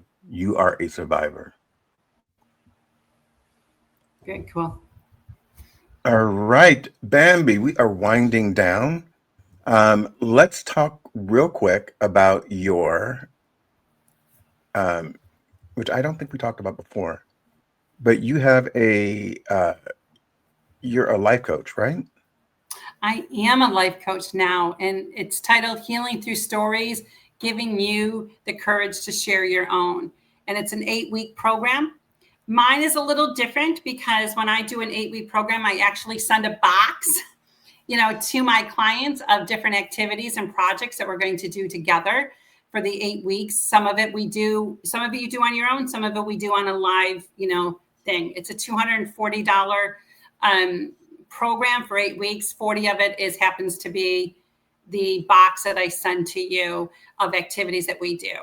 I also am an event speaker. I'm speaking in October in Detroit, Texas, and I'm doing the event, and I am also doing a workshop and also speaking. I just had the opportunities to speak at a revival, sharing about where were the 99 when the one got lost. and that was my speaker that I did. So yeah, and I'm an author. Yeah. I mean, what else can I do? And I'm learning how to make my homemade creamer. I'm making homemade creamer now, so I don't have all those additives. I made some pumpkin butter today. I made some homemade bagels, like becoming Betty You homemade. made homemade bagels? I did with yeast and not sourdough. I didn't use it with sourdough. I did it with yeast. Yes. Was I gave it some to difficult? Cheryl and what? Is it difficult? No. Oh my goodness, nothing's too difficult. I mean, because it just seems like it's a hard process. It's I've really been not. It was such an easy process. one of the things I've been doing, with my time is I need to stop is watching the Food Network and then trying to replicate some of the dishes that they make. Mine's And TikTok. TikTok. Yeah. So have you done the cabbage challenge yet? No, but I made homemade creamer. What is homemade creamer? I make It my has own butter. Oh, okay. Then you should Yeah. make your own creamer too. Your own But- additives. So there's no additives or oils to it. So it's just whipped cream or No, it's milk, creamer. Sometimes it's condensed milk. You can use condensed milk in it. Like I actually bought a recipe book that was all about creamers. So I did I will that, check that and out. because for Christmas this year, I'm making homemade stuff to give to my children instead of giving them toys that my grandchildren just, throw away. break them and everything. So I'm making everything this year. And then I'm writing my fourth book. I started writing my fourth book on traveling. It's the title of it is Come Sit With Me, Come Travel, Come Take a Seat and Travel With Me. And so it's going to be all these different places that I've been because I'm almost part of the 50 Club, which is that I'm visiting all 50 states. I just have 2 left. Which two? So I'm going to go do that in October. And that is Oklahoma and New Mexico. Okay. How do you self-publish, by the way? I do it through Amazon. My editor does it all for me because she's a college student and she can do that so much better than me. So I tell people, if you need an editor, go to your local colleges and find your English majors that are willing to, they need some money. They're willing to edit your stuff. That's what I did. And she also does all of my, putting it together, the fonts and working it out and stuff like that. So yeah. So yes, I self-published 3 times. So I wrote when my grandson was like a year old, I wrote like 5 different stories. Ace and Grandpa Baby Billy. And then I acted them out and on a video, and then I added like little cartoons to them. And I'm thinking, why don't I just turn those into like a series? And it was kind of cool because the entire reason behind it is because he lives in Los Angeles and I live in Miami. And so the story was that he had a magic portal and he can get to me anytime he wanted. And then we would go on adventures. Yep. So I'm just trying to figure out, how do I turn those into books? Oh my goodness, you absolutely can turn them into books. Find somebody that knows how to Amazon is really good at teaching you and everything and how to do it. So you shouldn't have a problem. But like even for my grandchildren, 4 of my grandchildren, every time I go to their house, I actually write them something about our stories, our past, what I saw during the time that they were there. So when they get older, they will have a journal, from their nana. It's interesting because my daughter, I don't think she ever. This is parenting contention, right? So I'm creative, I think. Mm-hmm. Are you So left-handed? I am not. I'm right-handed. Oh, that's interesting. Why? Because most creative people are left-handed. So maybe I'm not creative. Yeah, I'm left-handed. Okay. But she wanted me to videotape myself reading a book that she Okay. could share with Ace. And so instead, I wrote a story that included him and little kind of pictures, cartoons that I made of him. They don't Yeah. look like him, um, because I'm not an artist and I was using AI to like make cartoons. Um, but she didn't like it because I wasn't reading Pinocchio or I wasn't reading a real book. And I'm like, but it's right there. It's an entire thing about him and I. And, and then in between the cartoons, there would actually be me because I was literally talking into, like, the whole entire thing was a video of me talking, but I put the pictures over me and then Yeah. had like a little brief. Sometimes I'd show up. Anyway, so But you need to it do both then. I need to do both. What Then do you you need mean? to read Pinocchio. And then you I need to do yours. Do them both. So what you're saying is, so what I'm hearing is that my daughter asked me for something very specific. I chose to do what I wanted to do. So And now now I you're need. mad. And now you're mad that she doesn't like what you did. But you didn't listen in the first place. I thought it was so cute. Like, I think it's so It freaking is. cute. And she's like, he only cares about Bluey. So yeah, he's not going to sit there and watch this. And I thought it would be super cute. Like, he would be able to watch it on television. It's a private YouTube channel, like within mine. So like not everyone can see it, but I want to turn them into books. That's the bottom line. So Yeah. And what are then our maybe takeaways something you for get today? to give to him, when he graduates or something, that you Yeah. hand him. Like with one of my grandchildren, one of my granddaughters, we do a Charlie and Me book that all the pictures, whenever I go into Buffalo, we take pictures and we're doing a scrapbook together. So that gradually, when she gets older, she's going to have this scrapbook of her Nana and me because I don't get to see her all the time. So I just think that we need to do both. We need to do what they ask, and then we need to do what we want to do. Yeah. That way everybody's happy. And then your feelings aren't hurt. You're right. And I wasn't mad. My feelings were hurt. Because I thought, Yes. oh, this is gonna be even better. And then Yeah. it wasn't what she wanted. So yeah, No, I get that. we need to learn how to Yeah, I get that. manage You can our find own people to help you. expectations. Yes. So it was a great show. I think every time you come on, it's life changing. And I'm gonna leave you to do your final thoughts to Mike LeBlanc and whoever else is out there. So we're slowly starting to see our numbers decline. So when we went from 300 to 123, that's still very good. But this has been an hour and 45 minutes. So, we kept people Absolutely. here for a certain length of We time. So that's pretty captivated good. them. We did. Yes, we sure did. So yeah, I just want people to know that, there is a plan and a purpose for all of our lives. And it was never meant to hurt us, but it was meant to prosper us.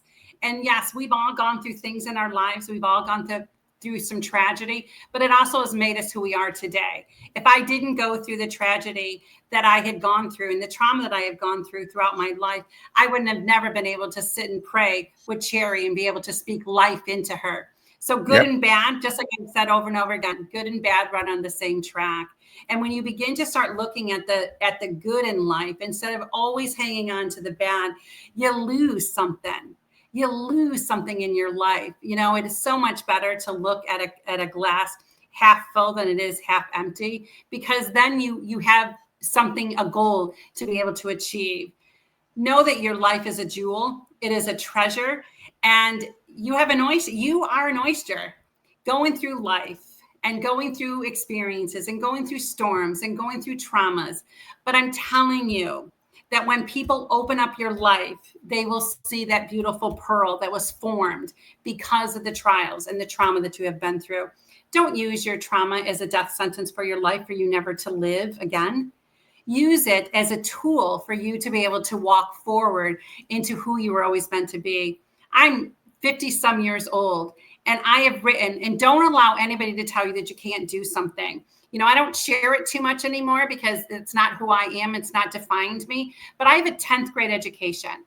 I have an education that's 10th grade as a GED because I ended up having a teenage pregnancy and I couldn't go back to school. So I got a GED. I homeschooled 27 years, 6 children. I've written 3 books and I'm on my 4th book. I became a life coach in my 50s and I am speaking at events and at places that I'm being used to tell my story.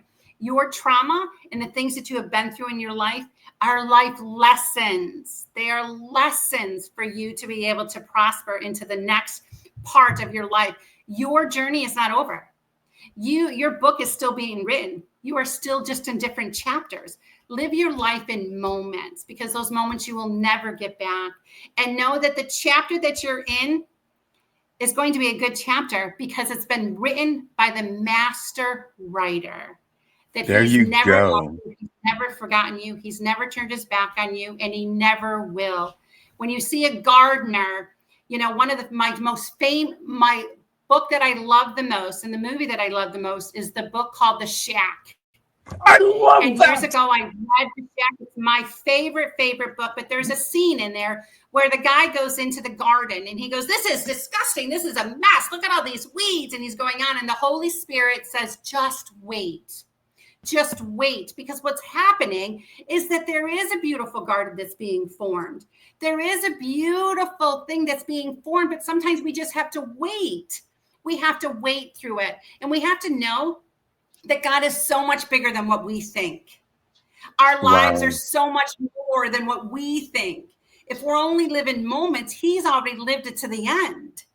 And we are now being able to be transported into the next chapters of our lives. So go out there and make a difference. Go out there and fix your crown and put your own superhero cape on, because you don't need anybody else to be a superhero in your life. You are the superhero. Right. I'm so glad that I was able to be on this show. I was so blessed, and thank you so much. Ladies and gentlemen, on stage right now is Jeremy.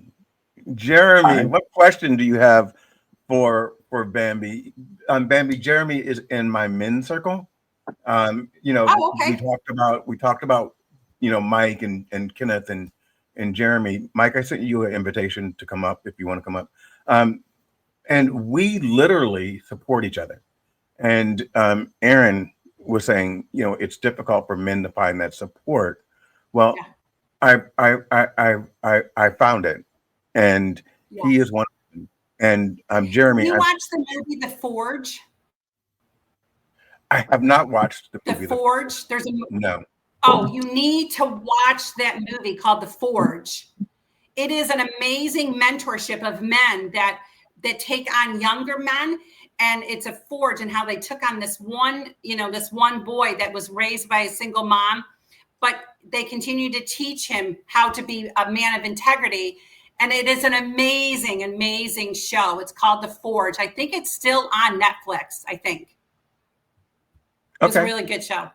I will take a look at it. One of the reasons why I'm going to get to Jeremy's 2 seconds. One of the reasons why I love The Shack so much is that I didn't recognize initially that it was God and all his forms.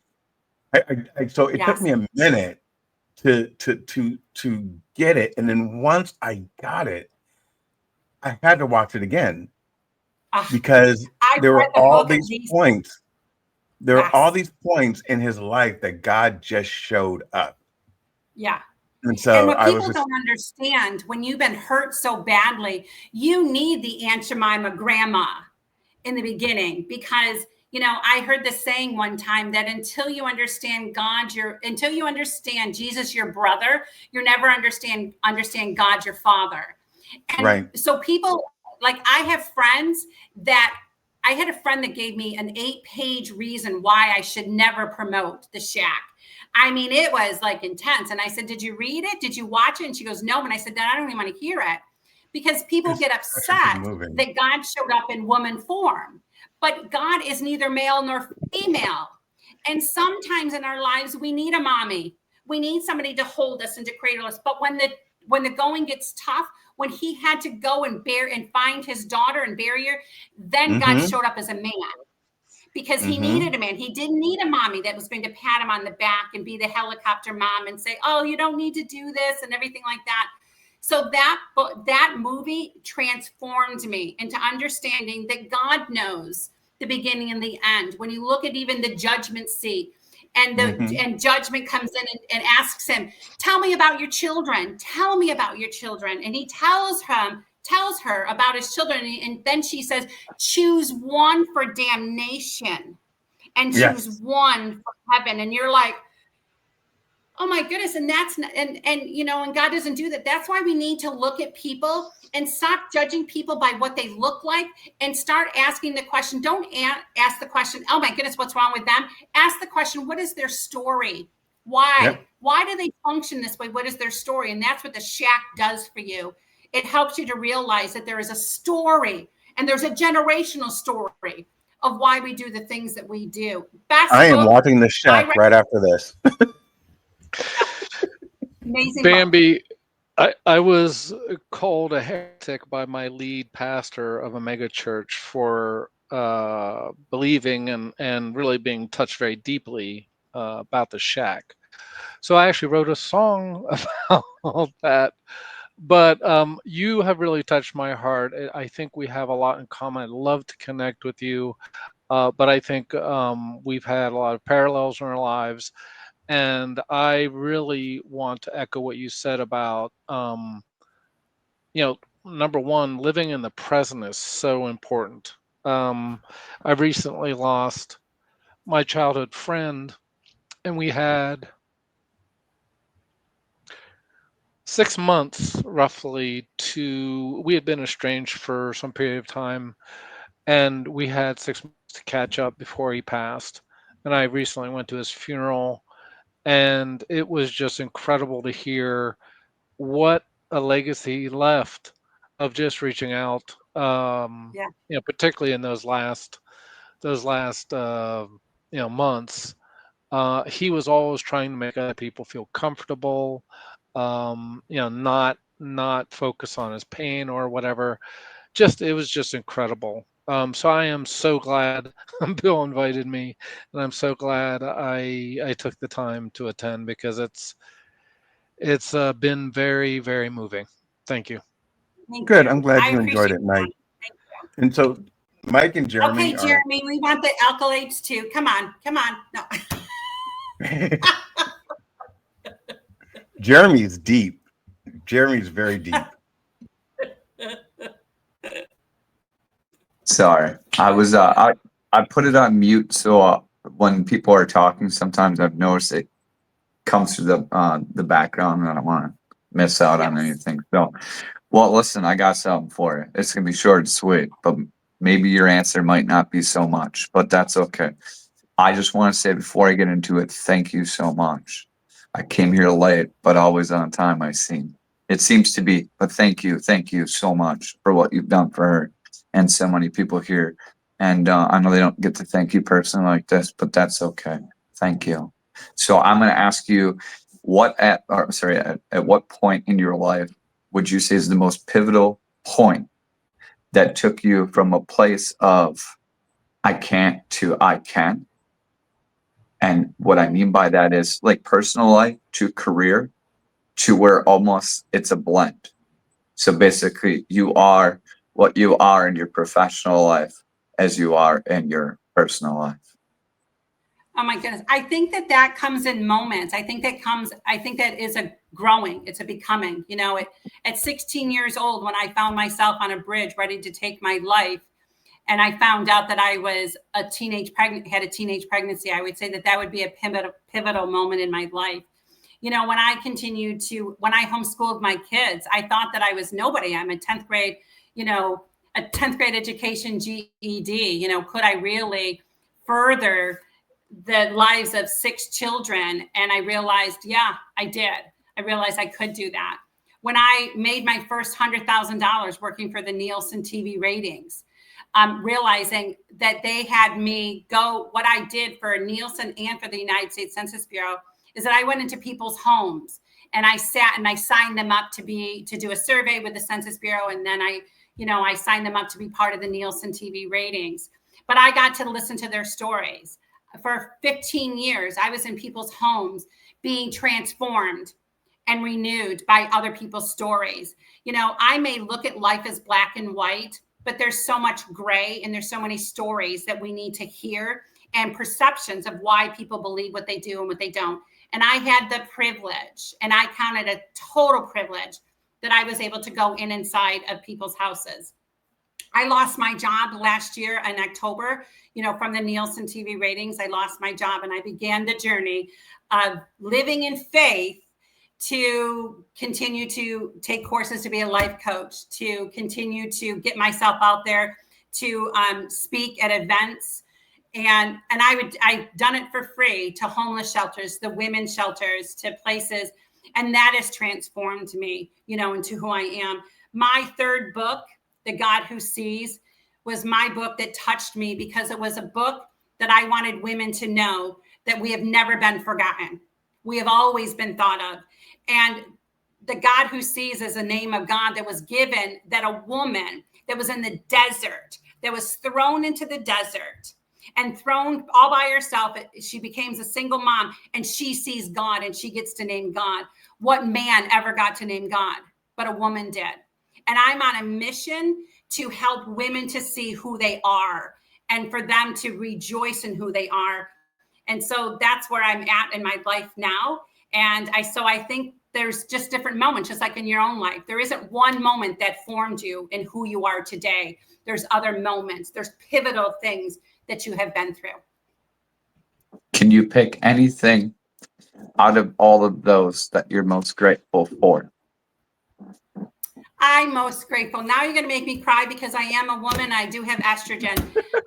You know, homeschooling my kids for 27 years. I can't tell you what that did for me and what that did for my children. And I did it in the midst of poverty. We didn't have a lot of money. I would work part-time jobs and jobs that I can bring my children so we can homeschool. People think that I have a high education, that I am an attorney. You know, I hear that a lot. Oh, you must be an attorney. No, I have life expectations and I have life that has given me the bravery and the courage, you know, to be able to stand up and say that I can do this. I'm a great trivia partner because I did homeschool for 27 years. So one of the things, I would say one more thing that has been something that I never would have thought, a broken little girl, you know, coming from such trauma and such tragedy as a young girl, that I only have 2 more states to visit before I reach 50 states. That to me is the most amazing accomplishment. I have Oklahoma and New Mexico to go to, that I will go there at the end of September because I have an event that I'm speaking at. you know, but let's stop for a second. What I want people to understand and hear from this is it doesn't matter what you see on paper. It doesn't. You walk by faith, not by sight.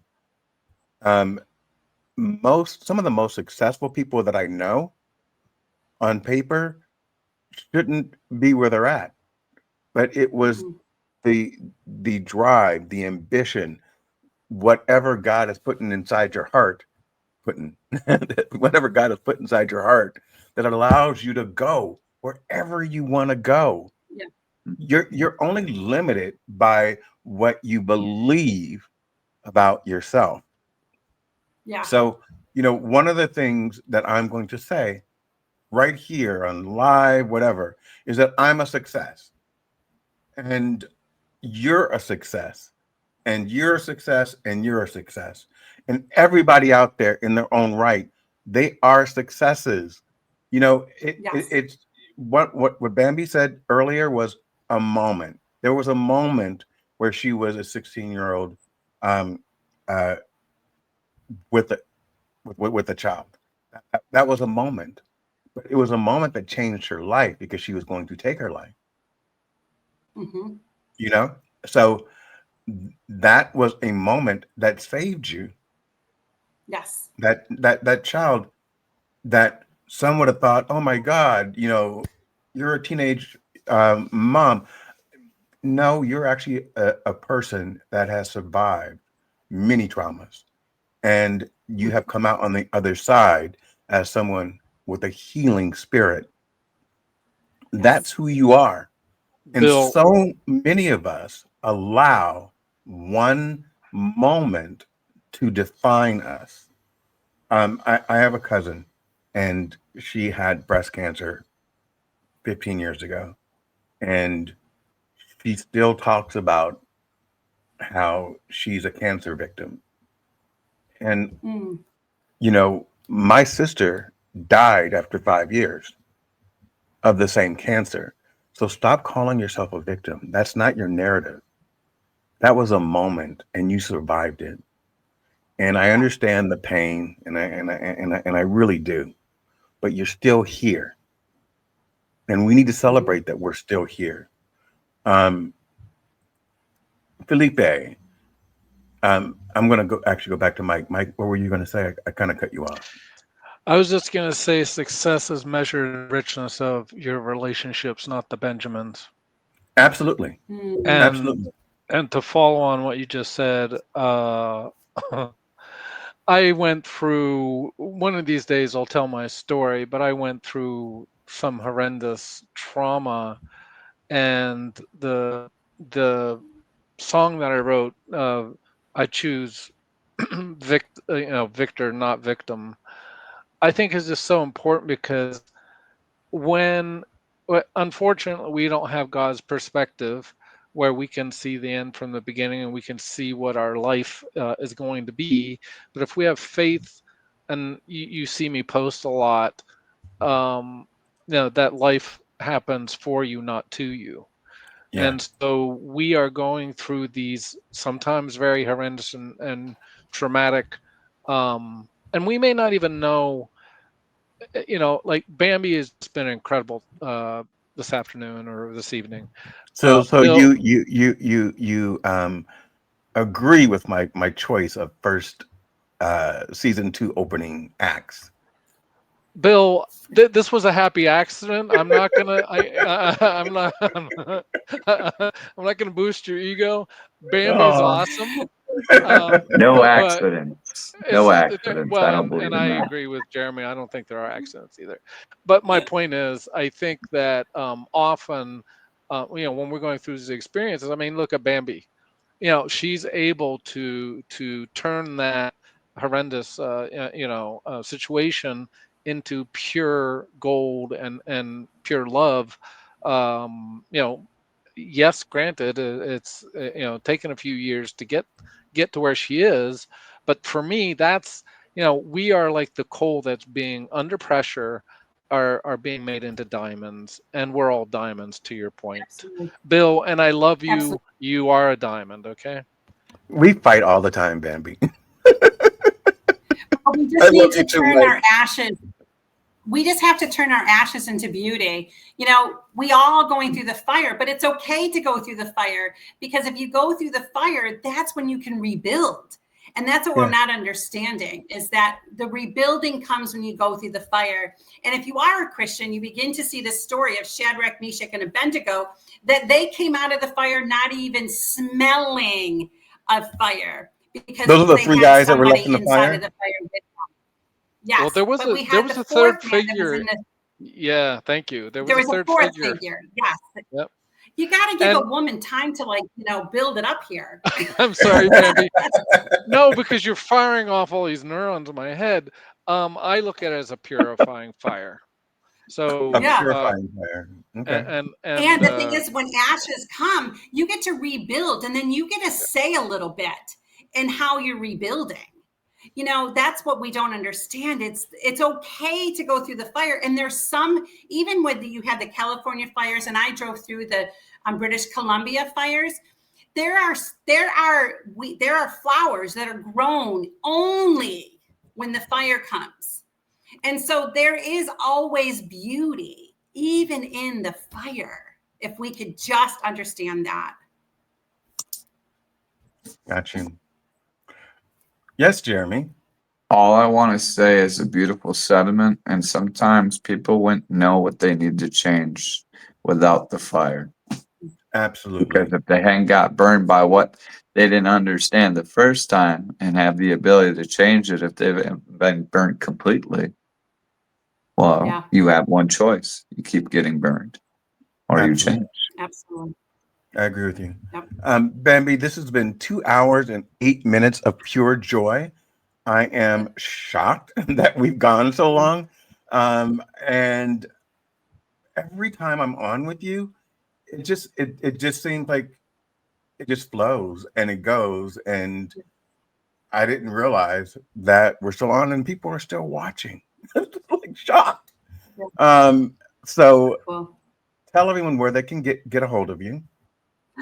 Well, I am on all kinds of social media because you have no choice as an influencer. You got to be out there constantly.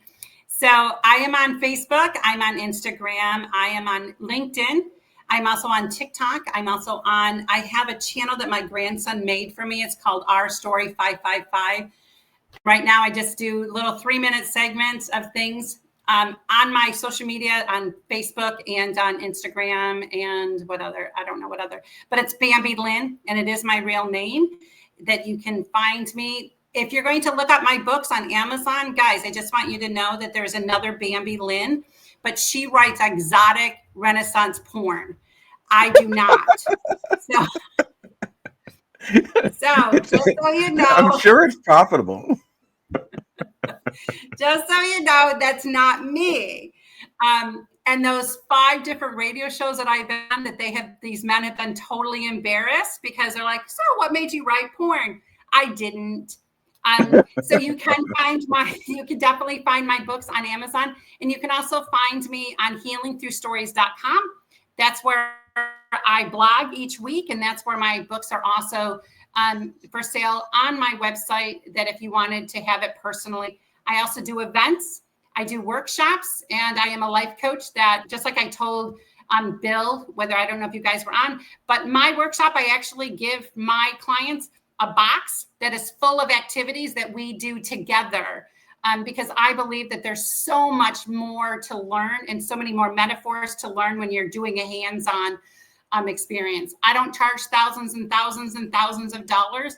I want to reach the people that where I'm at and where they're at in their lives.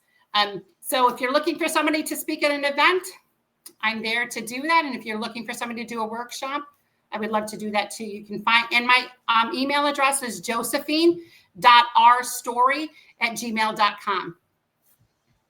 That's it. Okay.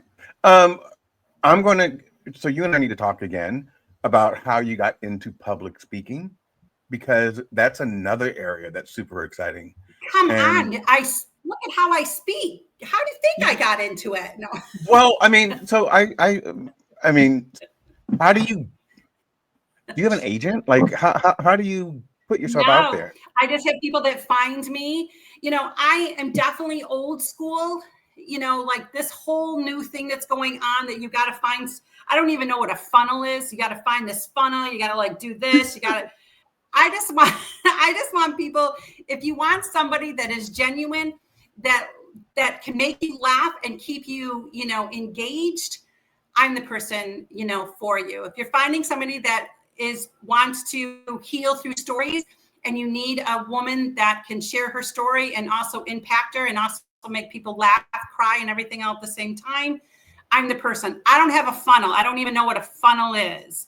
I don't have an agent. I do have a talk a lot. am part of this talk a lot thing that people that have heard me speak, that they write reviews on it. Talk About, is it called? Talk About? But yeah, I don't know. I'm so old school, guys. So please.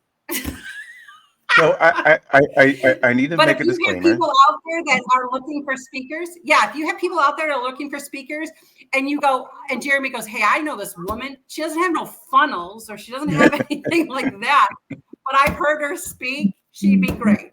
Or if Mike, needs somebody to speak, I can't sing at all. So if you're looking for a singer, Mike, nope, can't do it. So one of the things that But if one of you're my looking for a disclaimers speaker- is that Mike should always warn people before he goes full camera. I was a little surprised because that didn't look like, I mean, you're a good looking guy, but I think you faked us.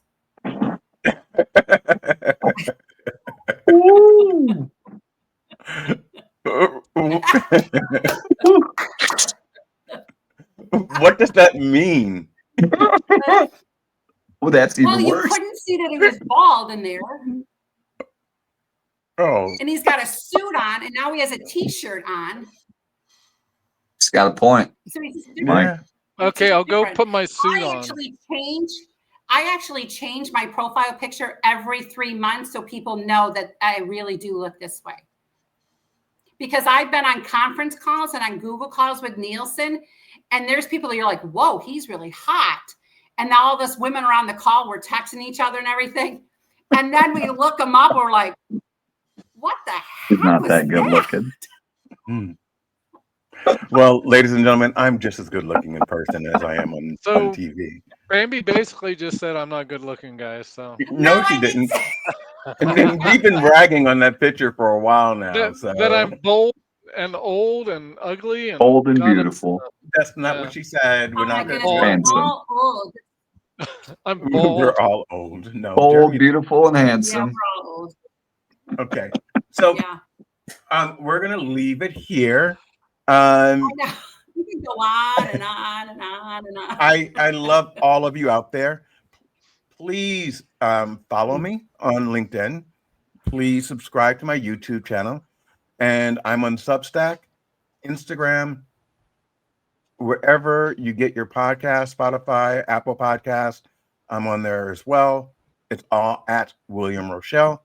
And everyone out there, I hope you have the most remarkable week ever, and that every week thereafter just gets better for your life.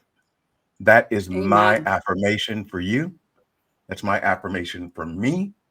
And remember that we are all here to make sure that we rise together. There's a common thread through all of us. It doesn't matter what our backgrounds are, our sexual orientation, our genders. It just matters that we're human beings and that we love and respect each other because of that. All right. I'm going to leave now. I'm going to end the show. You guys can stick around and listen to my outro. It's the Bambi Lynne song, by the way. I know. I want that. How do I get that? Like, that was so amazing. I'm going to send it to you. And I'm just going to end. Everybody make their own creamer. It's the best. Okay, so this is what you'll do. Videotape yourself making the creamer. I'll upload it in the comments here, and then people will get another aspect of you. All right, here we go. You guys ready? Here, we're about to end. Hold on, listen, Jeremy. I need your thoughts on this. Bambi Lynne, hear the rhythm red. Bambi Lynne, we see you shine. Rider, fighter, heart so true. Author of a story that carries you through. She walked through the fire, came out strong.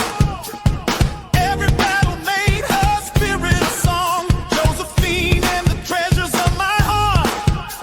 A voice of truth that sets us apart. Hey, let the drum line roll again. Stories bold, the truth within. All rise up for Bambi Lynne.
drum line roll again. Hey, stories bold.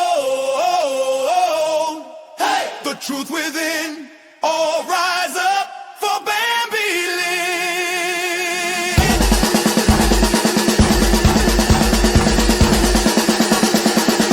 Bambi Lynne. Bambi Lynne.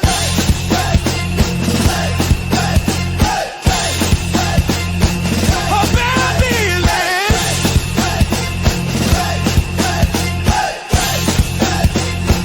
Oh, Bambi Lynne. Let the drum line roll again. Stories bold. The truth within.